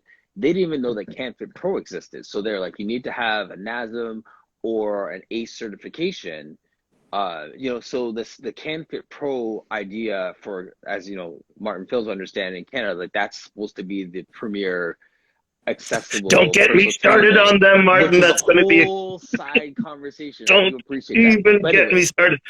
Guys, they are a prime example of what not to do. right. Okay. But so my point though is, when hiring, we had to hire 30 staff. We had people who were pro boxers, people who owned studios, people who had done the exercise, you know, whatever Humber College course, people who had the CanFit Pro certifications, the whole gamut. And it really didn't matter where they came from. You either had an aptitude for learning, a passion for people, and a way to engage with people, or not. Right. That's the only thing that mattered at the end of the day. So we had hired people who were 60 years old, who have trained every gym in the city. We've hired people who were 19, who just came out of college, and the best of the best survived. It didn't matter what their certification is, how many Hmm. CECs they had, how many letters they had behind their name. It's like the cream will rise to the top. So if we want to standardize something, that's why this becomes so difficult, because if you're going to standardize it, then someone's going to be excluded and someone's going to be in there. You're like, how did this person get in the room? It's going to Right. happen. Hmm. No, I mean Martin's point about the cream, and you did it perfectly. I mean, I've been trying to express this all evening, and I haven't done a good job. You did a fantastic job. I think the cream of the cream of the will rise to the top in the industry, and it does in Pilates on a regular basis. I mean, there's so many unsung heroes. I mean, we're all talking about this on Instagram, but there's so many unsung heroes who have made such big differences in people's lives on a daily basis that we never hear about. Okay, that we never hear about. This is why it goes back to that question. I'm wondering whether it is this whole social media, Instagram famous, all of this crap.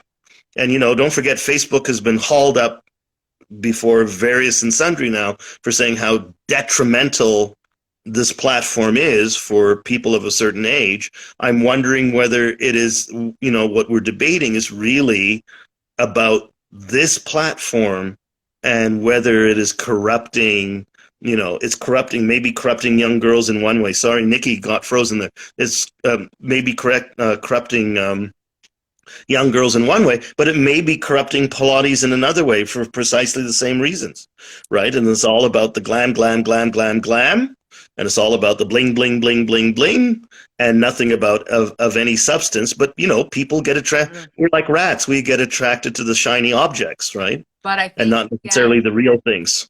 I think that this has been a thing for way longer than this. When you look at some of the big box trends that have been out there in mind, body, fitness, and Pilates in particular, it's been very, very clear that this has been going on for a long time. What Instagram and Facebook have done due to COVID is highlighted it. It makes it a lot more obvious to us, but it's been happening for a long time. We've all had somebody come into our studio who's like, I'm an advanced student. I've been taking Pilates for 15 years. And then they don't even know how to lay down on the reformer.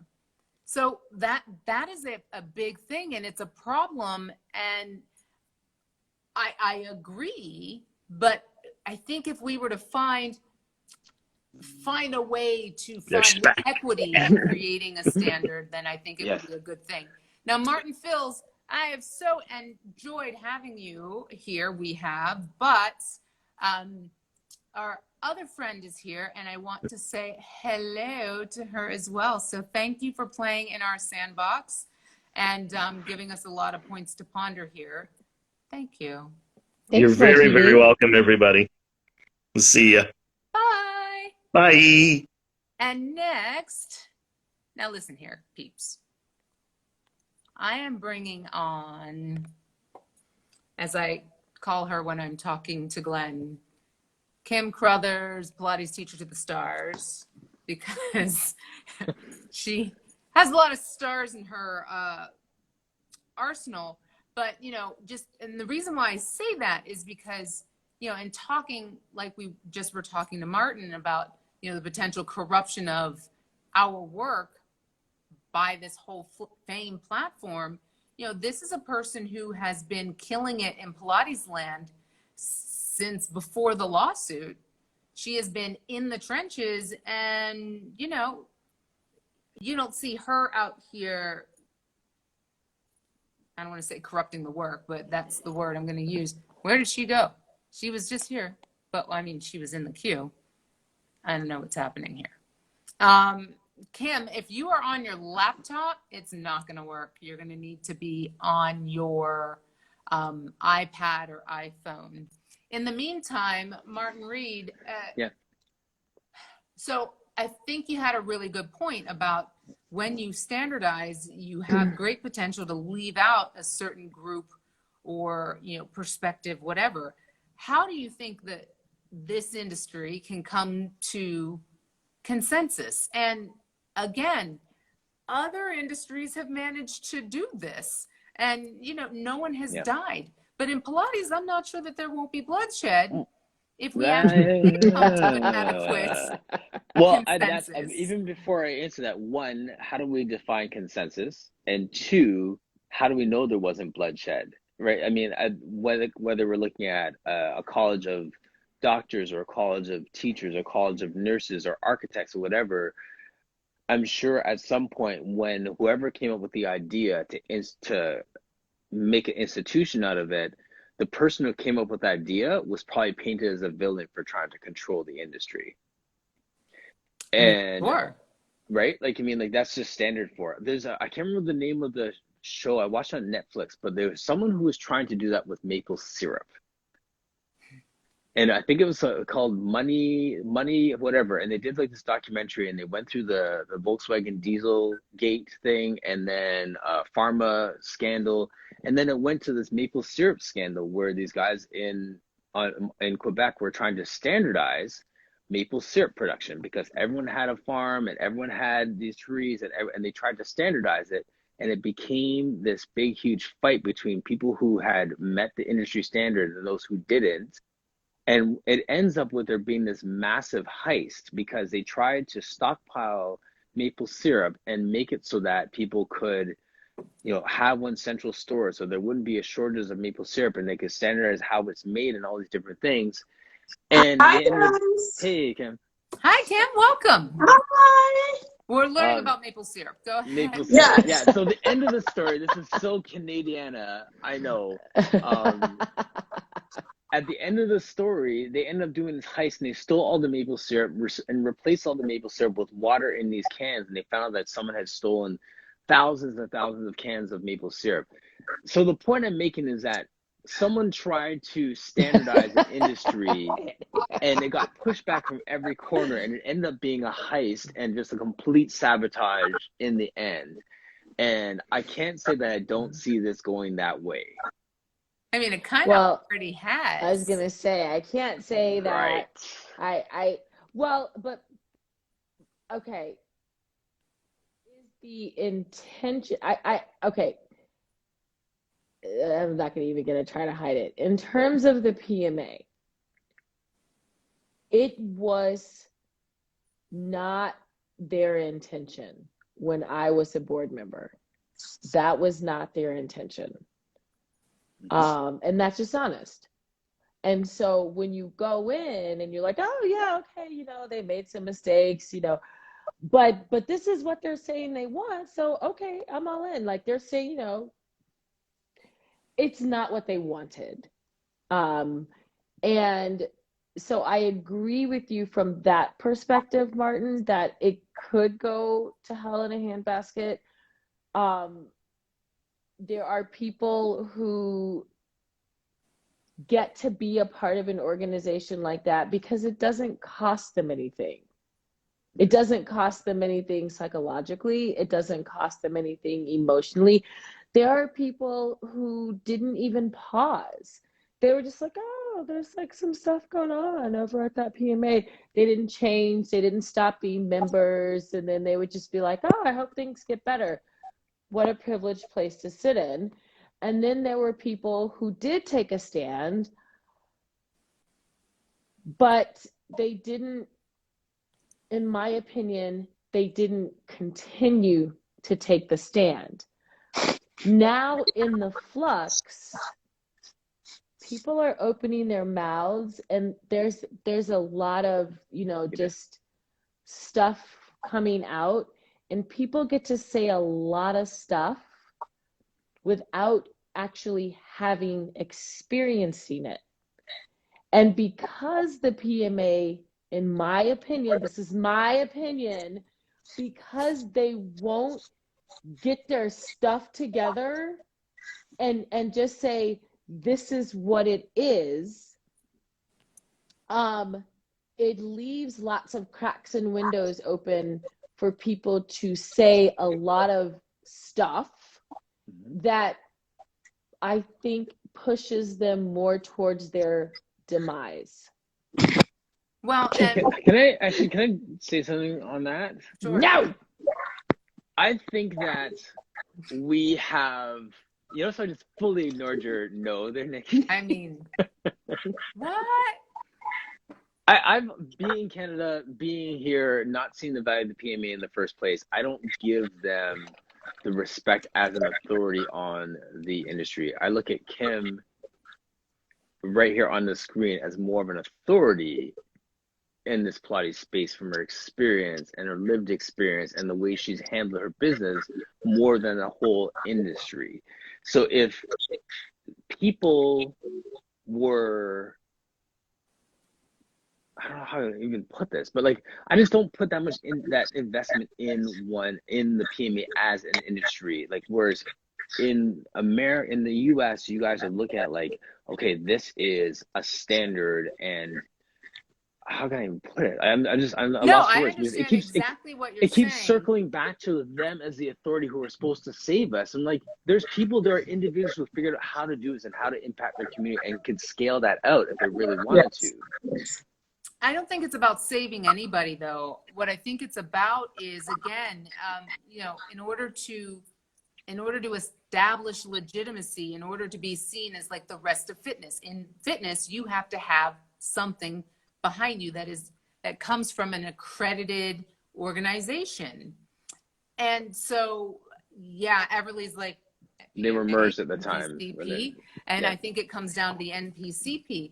But I want to highlight. What the heck is the NCPC? That's the alphabet organization, HIJK. But Kim has built a huge following, and has stayed under the radar. She's like, you know what? I don't need to deal with this nonsense. I went through the lawsuit. I don't want to deal with any of it, and then you can have it, right? But at the same time, and you tell me what you think of this, Kim, but I kind of feel like it's a different industry now. And to have gotten in when we got in, and you've been doing it longer than all of us here, to have gotten in when you got in and built yourself from that point to now, I feel like you've been able to keep up with the evolution of the industry long enough to establish yourself as a powerhouse in your own right. Whereas now it's a lot harder to do that because there is so much noise and there is less of a standard. What are your thoughts? And people might not know you here, so please share.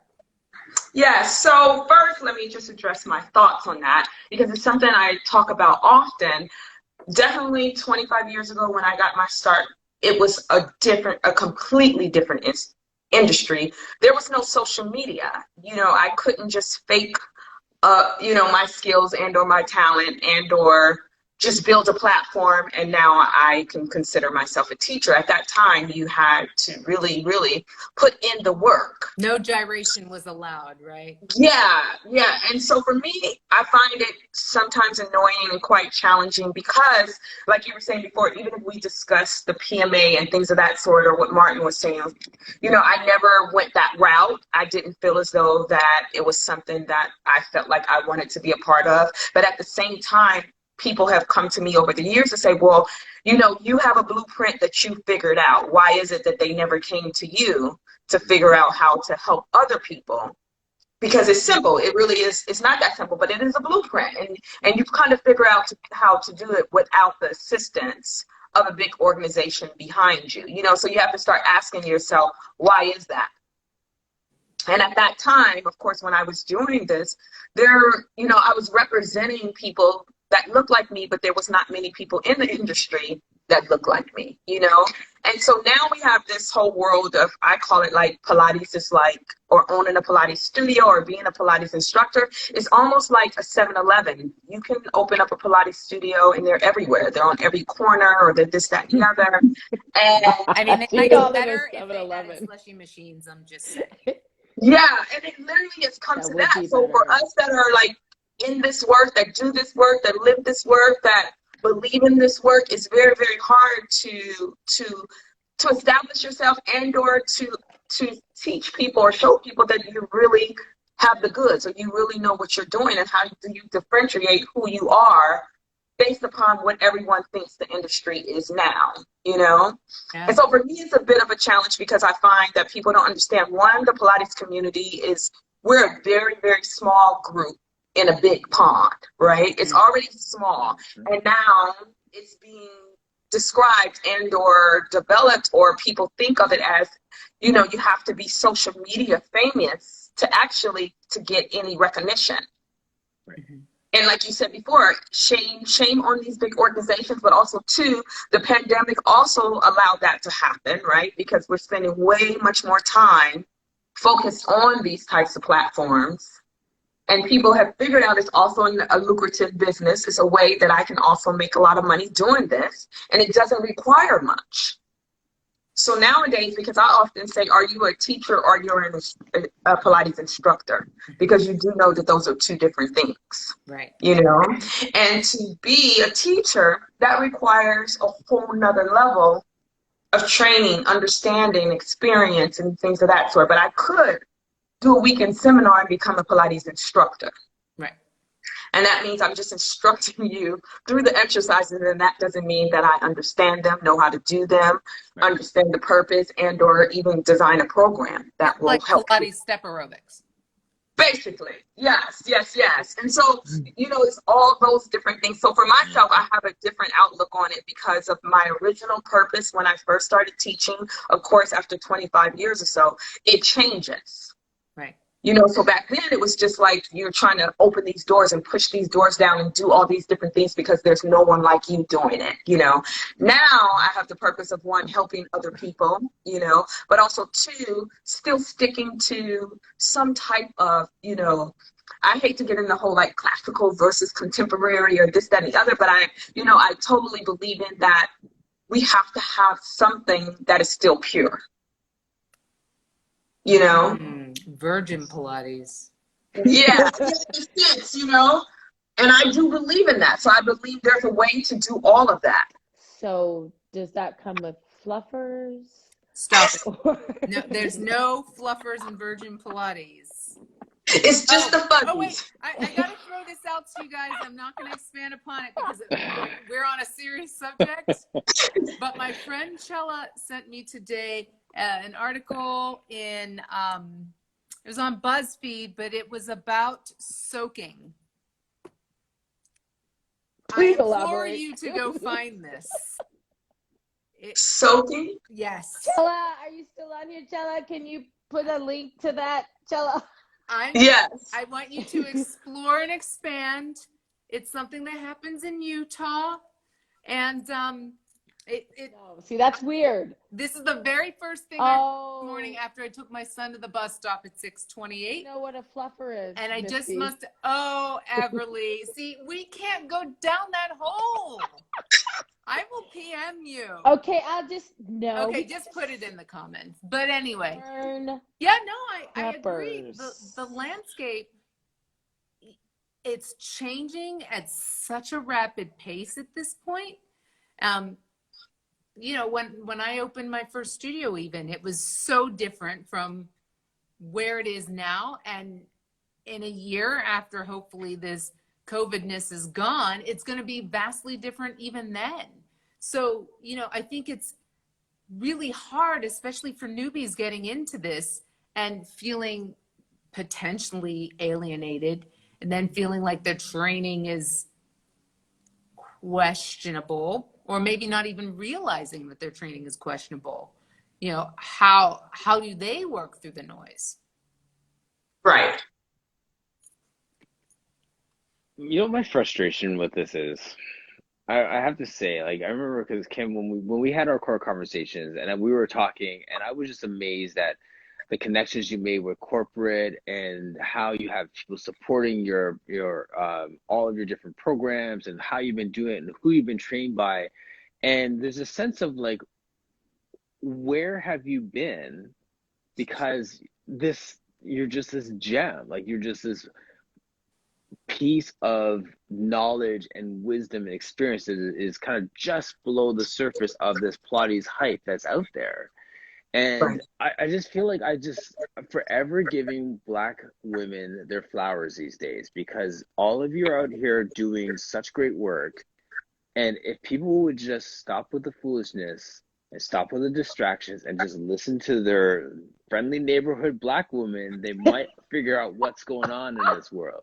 Can I wear a cape? I'm just saying. Okay. So. Yes, But yes, no, yes. Martin, nice, very, very well said. I like that. Well, Like, and Yeah. I think Martin, I think sometimes because thank you. That was awesome.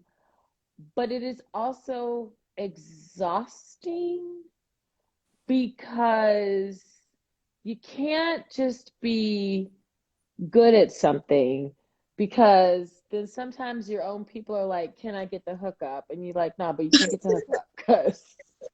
And There is no then discount for you. then you have to constantly prove yourself to people who are like not just wet behind the ears, but they don't even do what you do and are questioning your skill set.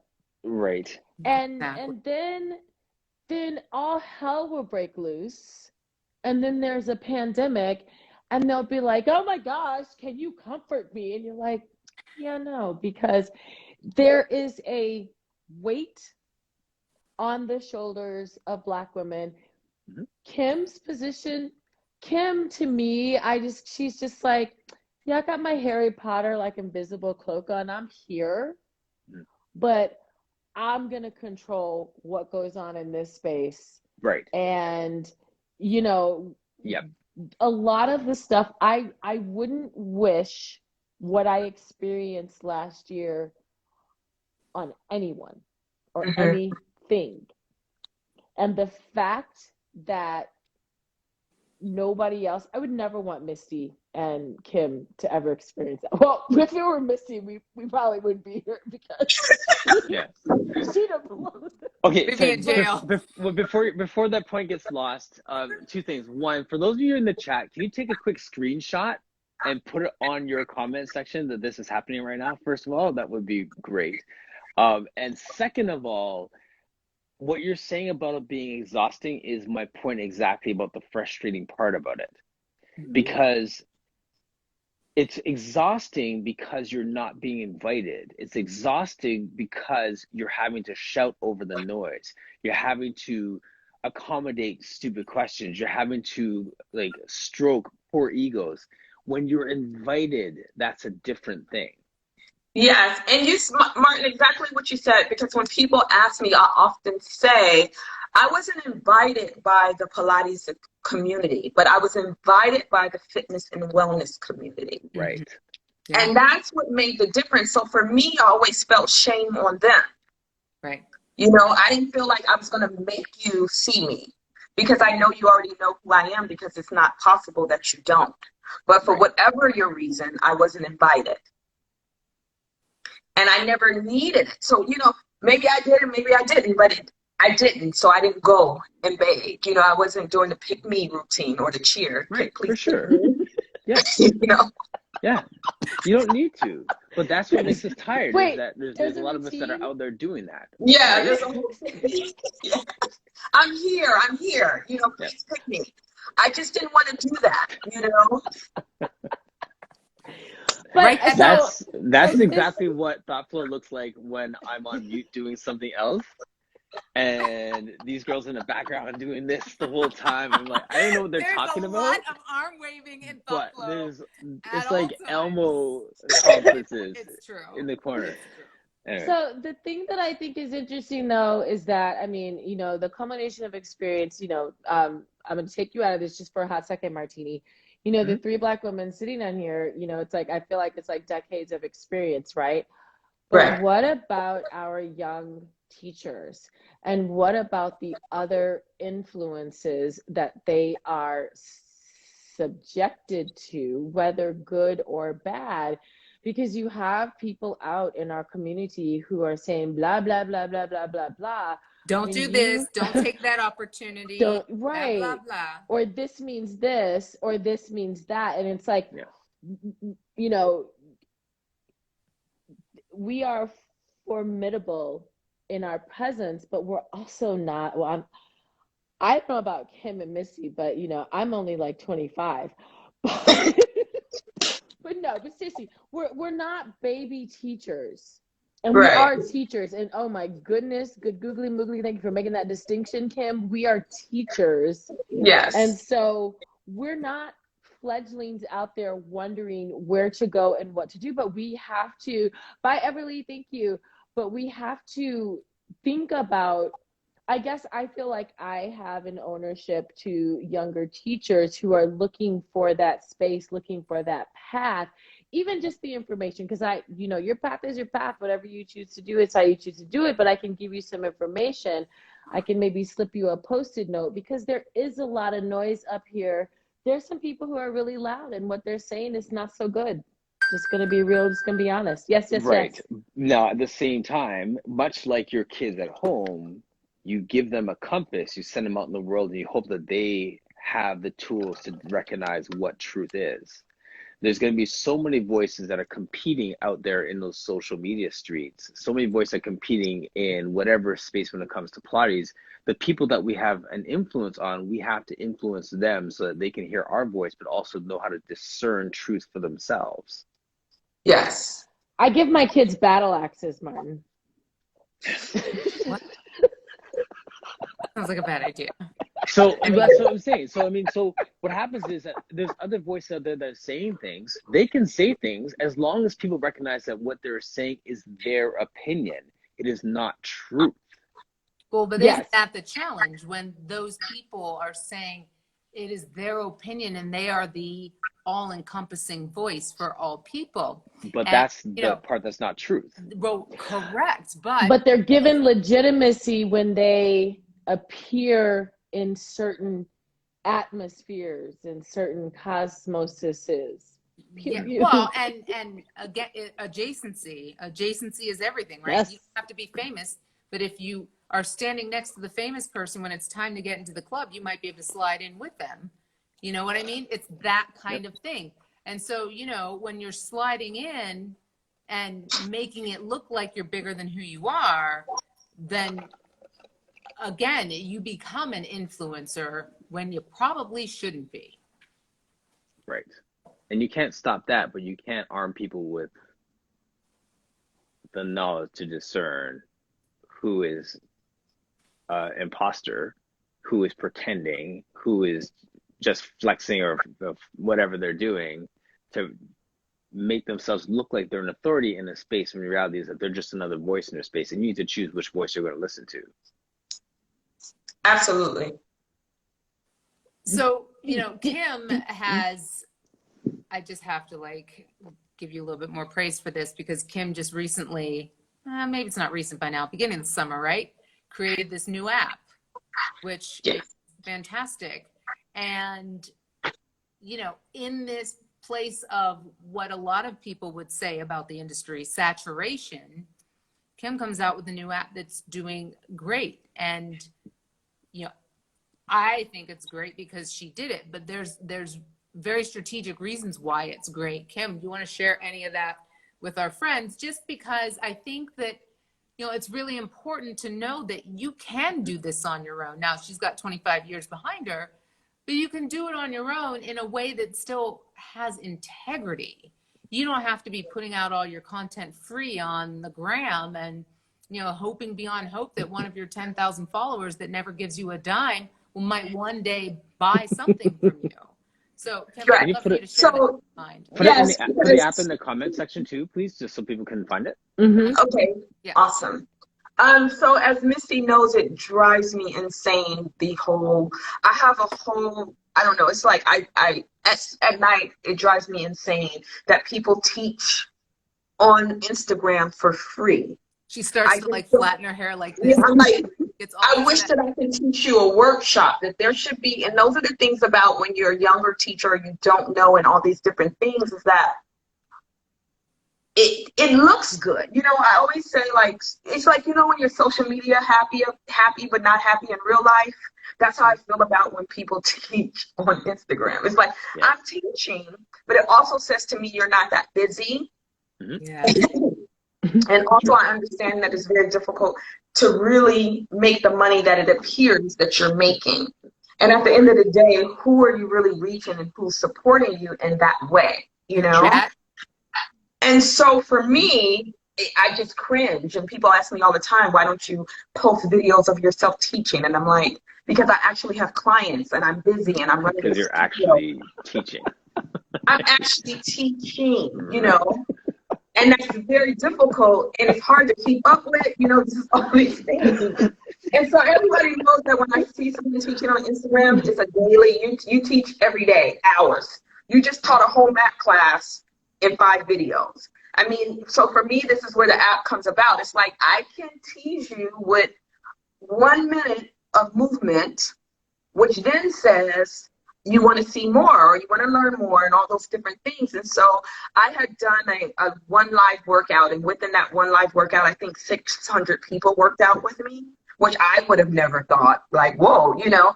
But I realized that there are people out there, not just in America, everywhere, that would like to be able to do Pilates, but they're either intimidated by Pilates, it's too expensive, the Pilates community are snobs. There's all these different things that, of course, we all know in the Pilates community. People like to say, I do Pilates just so that I can look down on someone who works out at 24-hour fitness or New York Sports Club. But I do Pilates at a private studio.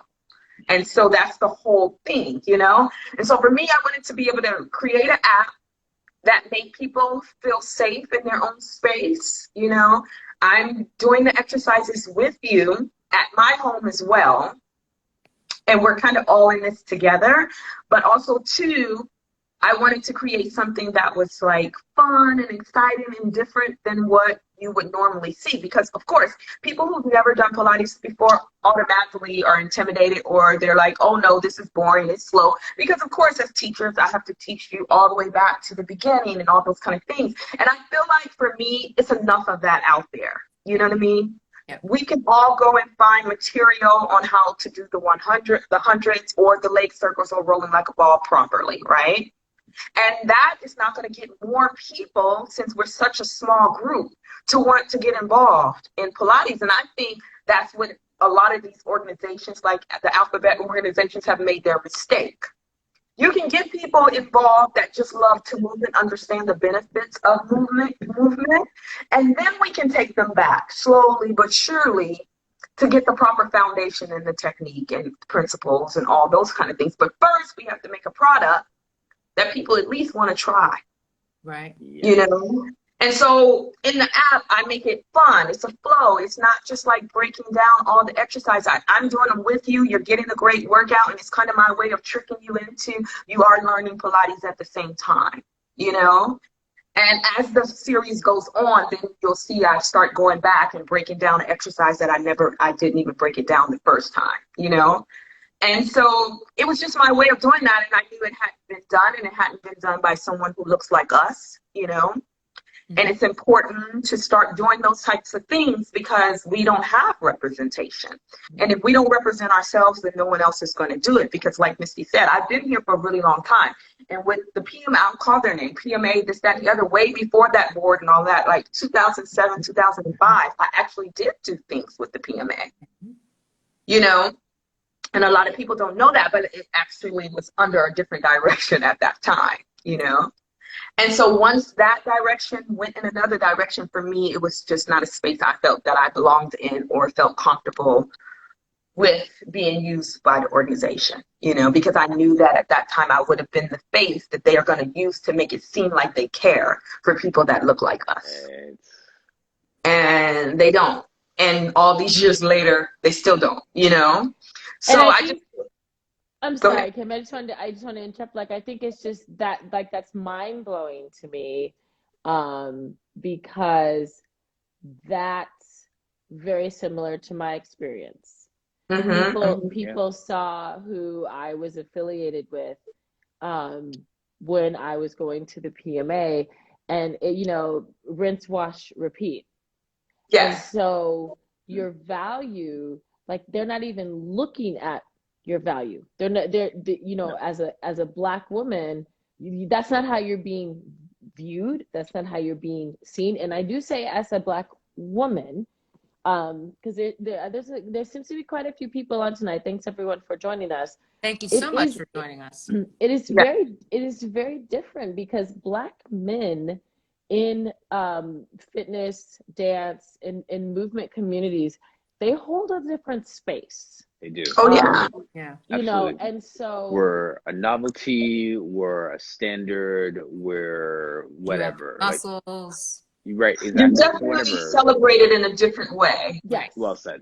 Yeah. Your eye Wow. candy, your lot of Yes. things. Yeah. Okay, Yeah. that's another way, because On every you level, know, right? I was You're trying right. not to Yeah. say buck on the block, so thank you. Eye What's candy. the term that the kids use now? Smoke show?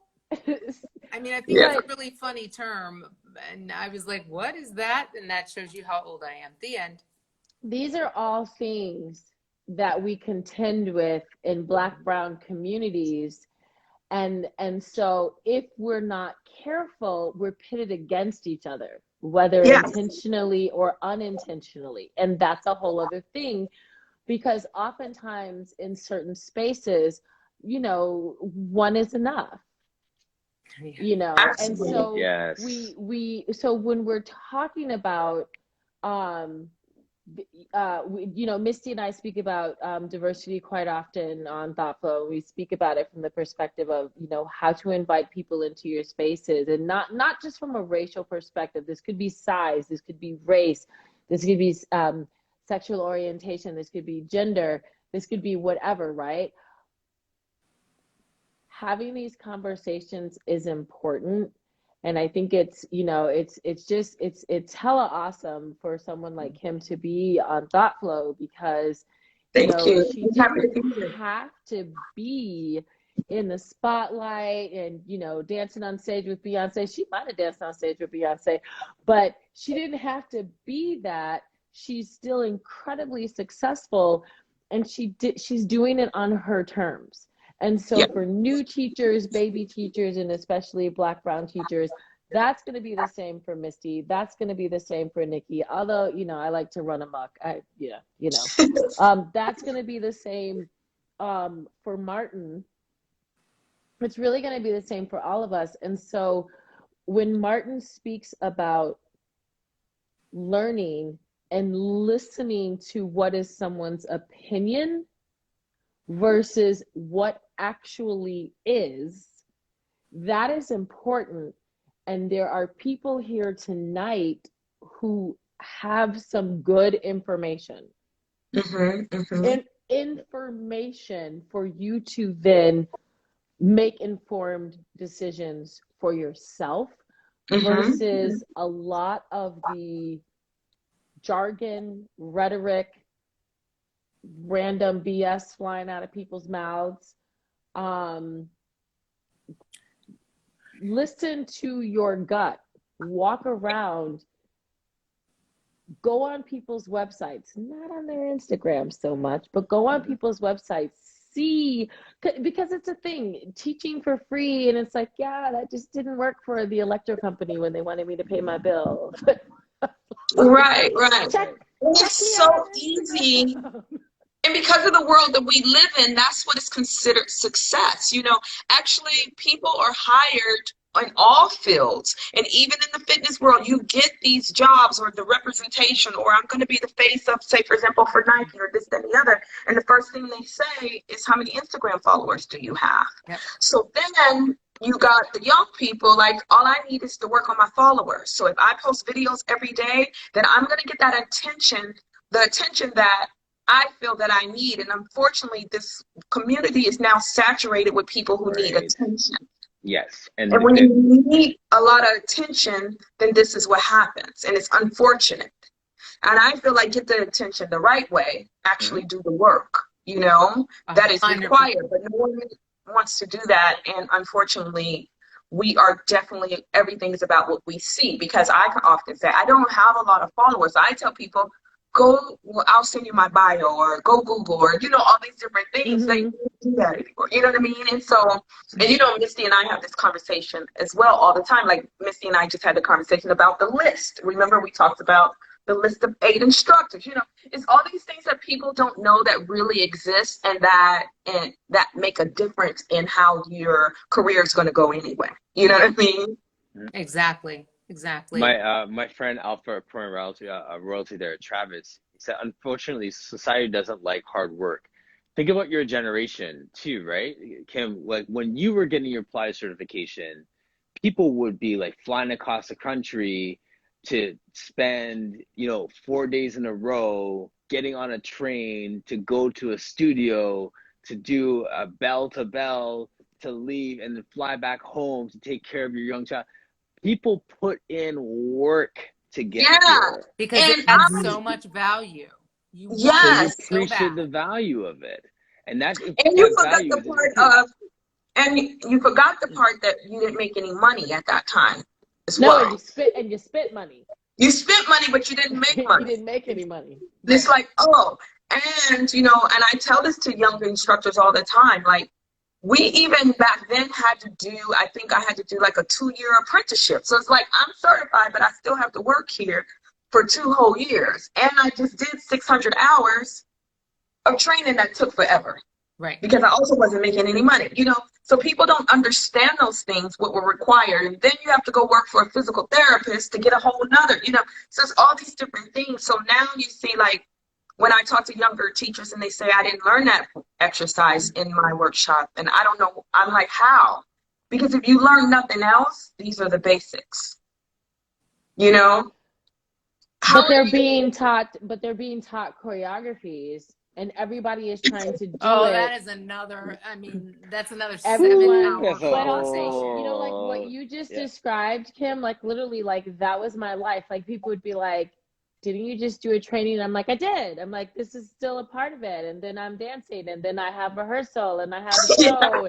And, thank God I wait tables because I might actually get some food tonight. It's like, right. but no, I mean, it's like people are learning choreographies. And when we go back to that intention, what is the intention of the exercise? We were talking about this early with the other martini, and it's like, why are we reversing short spine?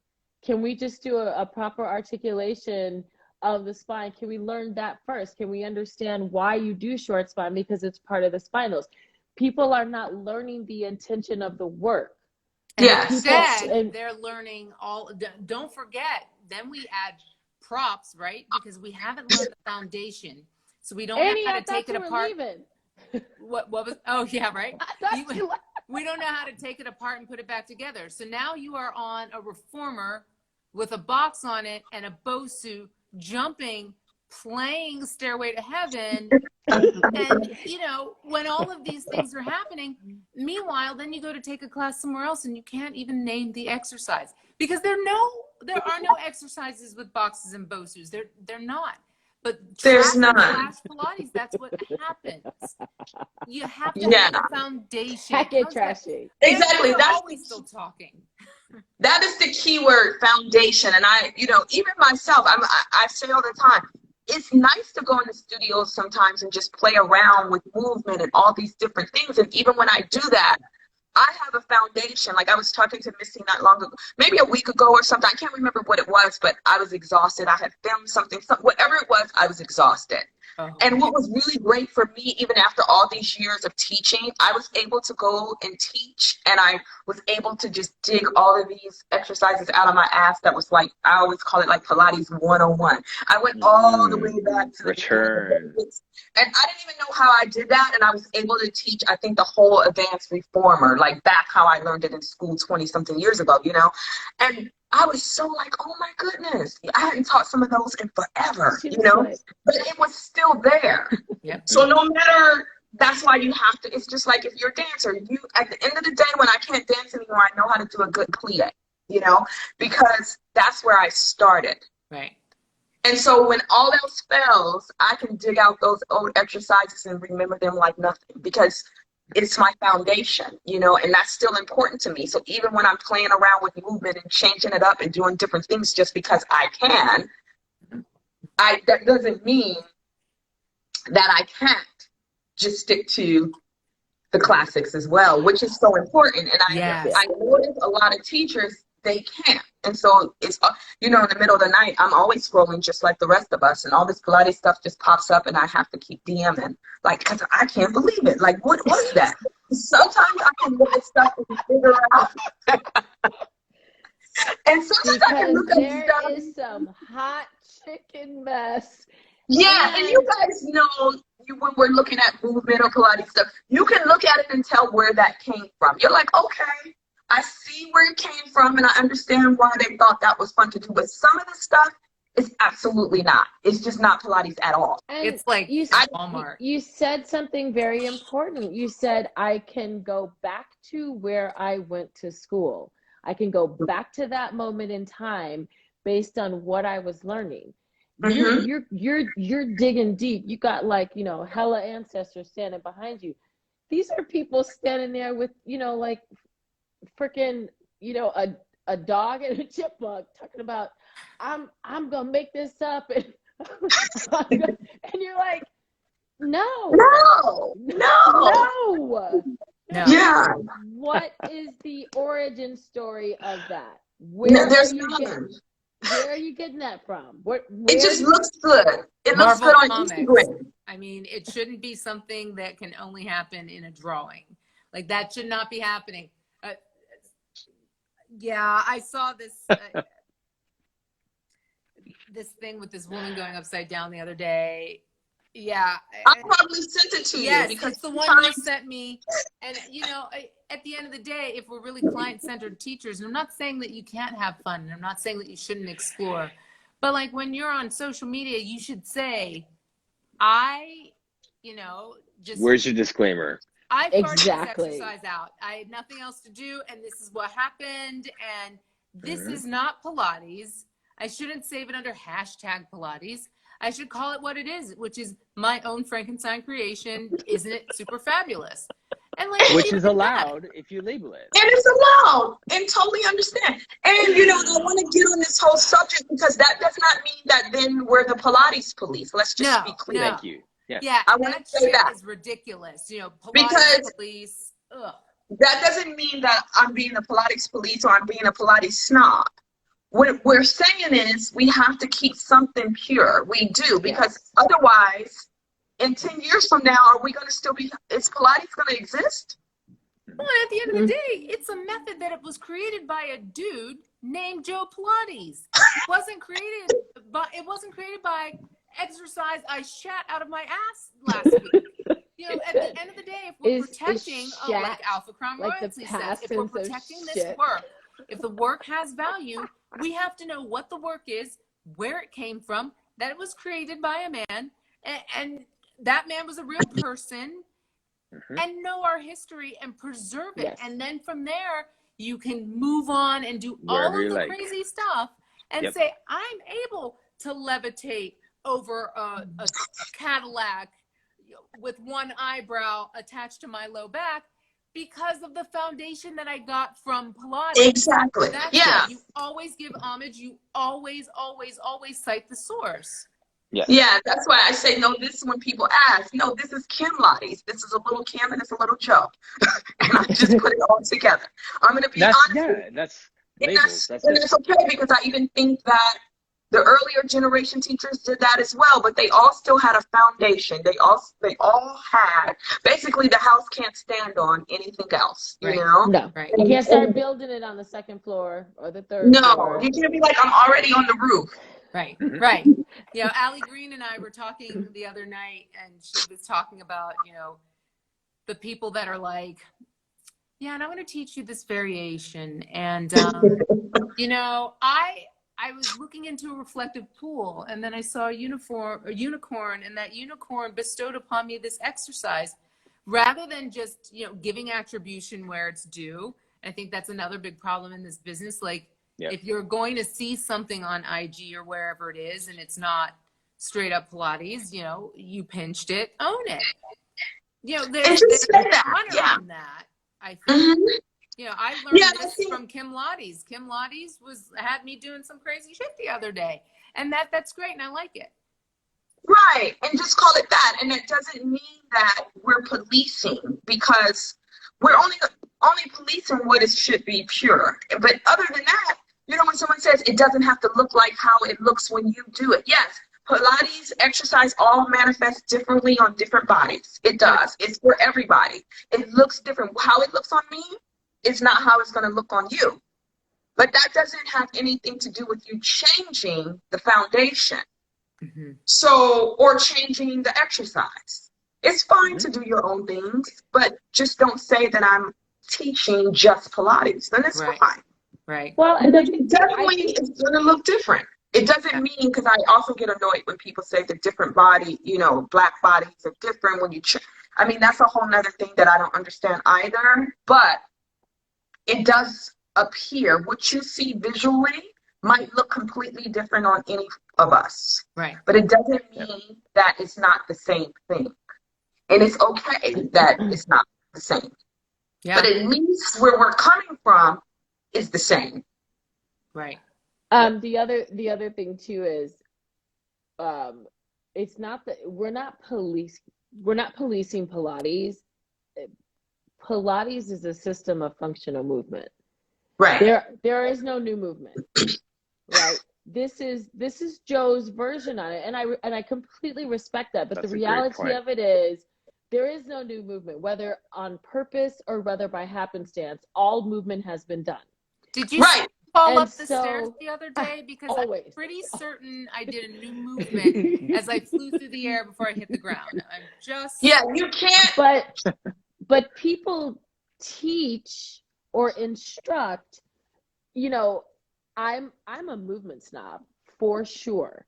And there are Yes. so many people, let's take IG for instance, who are on there and it's like, well, that's not Pilates because you're not even starting in just a good position. Like, what's your clean start position? And so I don't view that as policing. I'm just like, you have the greatest chance of getting to good, effective, and efficient movement if you just at least start some kind of way. But That's not going to happen. Nikki, that's not going to happen because that's not how they saw it on IG. yeah, they left the setup. My favorite is when someone says, I just saved that because I'm going to give it a try. And I'm like, no, don't save that one. Just save the footwork. That's not the one thing. That's tough. That was really good. I read people's comments sometimes on other people's stuff, and it's like, that was really good. I'm going to save that one for my client. How are you teaching it from learning it from somebody else's page on IG? So I when I was posting last summer and I was intentionally not doing sound because who knows what was going on in the background of my house at that moment, and there was a bird. And so and one time this woman, she was just like, I can't hear you. I can tell that she's like agitated in the comments. Like all caps in the comment. I can't hear what you're saying. And I was like, oh, okay. But a lot of the stuff that I put out, it was just like, yeah, this is what this is and this is what it isn't. And I would often say, whatever you call this movement, whatever you call this exercise, because, people calling, like getting wrapped up in the names. And I think that you should know the names, but we know that different, I've studied contemporary and I've studied classical. And I just don't get into that. This is what I call it. This is how I learned it when I was studying with this person. But there were so many little things that I was doing, tiny things. And people were amazed. They were like, I've never learned that. And I was like, but that's just the movement. That's just the opposition. That's just, and that is why don't you sauce. That is the, you don't have that, you got bit. nothing. Yeah, it's like when you do an exercise and someone says, I've never seen that version. Well, that's really the only one. That's the one that's in the manual. If I open the manual, it's like word for word. How haven't you seen that one? But You never again, seen it's overhead so like common. that? It's so common. And I think, I just hope that people get out of this call that, it's not just about getting trained once and, woohoo, I'm done. I don't have to do anything else like ever. Yeah. It's not that. Like, you put the jazz, you can use the jazz hands for like a week. And then you start putting what you've learned to practice. And then you need to get back out there and continue to learn. Do you want your surgeon to be like, yeah, I learned surgery like 1985. And that's good enough for me. Like no updated technique, No. nothing. No, you want your surgeon to keep going. And that there is a passion for knowledge and a curiosity for knowledge that I think differentiates teachers from instructors. And Absolutely. I encourage everybody out there. I mean, if you're still listening, clearly we didn't offend you enough. Kidding. But consider that. We all need to just expansion in all ways. That's what I say. And Continuous improvement. To add on to that, I would like to say for the people that still watching, I'm always learning. There's never a process where I feel like I know enough, Every day. There's always learning, there's always refreshing. I'm always going back to my old notes from 20-something years ago to remember like just the wording and the purposes and the reasons why people said certain things, or why Kathy Grant said this, or why she would say like a rotisserie chicken. I need to go back and remember those things. So you're constantly, really educated, and that never stops, because if I just only did what I did 20-something years ago, I would be in a world of trouble. You know what I mean? And so that's like, sorry to jump on you, but that's exactly going full circle to CECs versus your continuing education, your own aptitude for learning. How many CECs have you picked up over 25 years? A lot. Right? But you could have said a few, but still been dedicated to your learning in other ways. Right? So, and I often will go to a Pilates studio and just take a Pilates class. Don't tell them I'm an instructor. I just want to see what people are doing, what the studios are like, because also too, when you've been in your own space for so long and you never get outside the walls of your space, you don't even know what the world of movement looks like anymore. Yes. All those things. So sometimes it's very important for me, and sometimes I'm outraged, like, oh my God. Like, what in the world? But sometimes I'm pleasantly surprised. Yeah. It's funny, too. I'm just thinking, like, with that, too, as the guy in this Pilates world, I can't just, like, walk into a studio and just do a class and just be like, I'm just going to check this out and not pretend I'm not an instructor. Like, people will know because I can move. It's funny you're saying that, because I call myself sneaking, I'm going to sneak in and nobody knows who I am. And then they're like, oh, we already know who you are. And we're now nervous. Like, you know what I mean? But I just sometimes like that freedom of like, I'm just going to get in the back and do my thing. Or, sometimes I fake an injury. Like, I really can't move, so don't look at me. Because, people know who you are. Then the teacher's now like, oh my God, she's in my class. That whole thing And happens. then they teach a class specifically tailored to murder you. Everybody else is like, they've got the freaking strap around their neck. They don't know how they got there. We're calling the jaws of life. And they're like, the teacher only sees you and you're still alive, and damn you. Yeah, so I'm often like, I'm really just here to get, I have a little injury. I just want to move a little bit. I'm going to get in the back and just take your mat class. Let's do your thing. Yeah. Just leave me alone. Like, I'm only here to get out, But I'm often really, like, afraid or I'm, like, surprised when I see, like, a young teacher really excited, or if someone DMs me and says, I really just want to drop by your studio and talk to you. I get those and I say, come, like, because I know I didn't have anybody to talk to. I've had people write me just during the pandemic, like I was going to open a studio because rent is really cheap. Rent is really cheap. I can now open a studio. And they asked me that question. I say, don't do it. Don't do it. Just because, but call me. I'll give you my reasons why I think you shouldn't. But I'm happy to be able to have that. And I think a lot of people don't know, or, and I'm sensitive to it, because when I started in this one, there wasn't many people that looked like us, but also too, there was no blueprint. And I didn't have anybody to call or help, or I was just literally making it up as I go, as far as being a business owner. Yeah. And so I think not just that, and I actually have to get off in a few seconds, but I also think that's a whole nother thing that needs to be discussed that people don't understand. Running the business is a whole nother ballgame, not just being a teacher. And this woman is a shark. She is a hell of a businesswoman. You're definitely coming back, because we're going to talk business.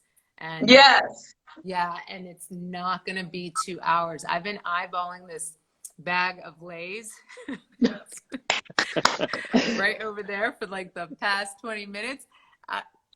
thank you, Martin and Martin Phils and Kim. Yes, Mr. And of Phil. course, Thank my you guys partner for having me. Parlance. Thank you. What was that? Thank This is you for awesome. having us, Nikki and Misty, but also thank you for creating this platform. You Yeah, know, thank you. this We is need our you guys. favorite thing to do every week. Well, mine anyway. Because we get to have such rich conversations, and it's so nice seeing all of you new faces popping up here in the scroll. Not that I can see your faces because I'm going blind, but you know, I'll catch you eventually. But everybody, again, thank you so much. P.S. Kim, I don't know if you put your app I did. comment. And for those of you who may not know Martin, I don't know anyone that doesn't really know Martin right now, but Martin Right. has a fabulous, fabulous, fabulous show called Core Conversations, which is on Core. every day at 10 a.m. Eastern. And then, of course, you can catch the replay if that doesn't work for you because you're on the West Coast and you're in bed like normal people. But if you haven't had a chance, Martin has amazing conversations that are super organic. He doesn't plan them like 6 months ahead of time. It's very much a live experience that you just don't get to see these days. So please, please check out my friend Martin and my friend Kim, and of course, my partner in parlance, Nikki. Everybody, next week, P.S., it's back to Friday next week at 1:30 p.m. Eastern Standard Time, 12:30. 12:30 if you don't fluff. Oh, you fluff. You're in the basement, baseboards with the baller or whatever that was. So I don't. Bye, you guys. Everybody have a great night and a great weekend. Bye. Bye. Bye, guys. Thank you.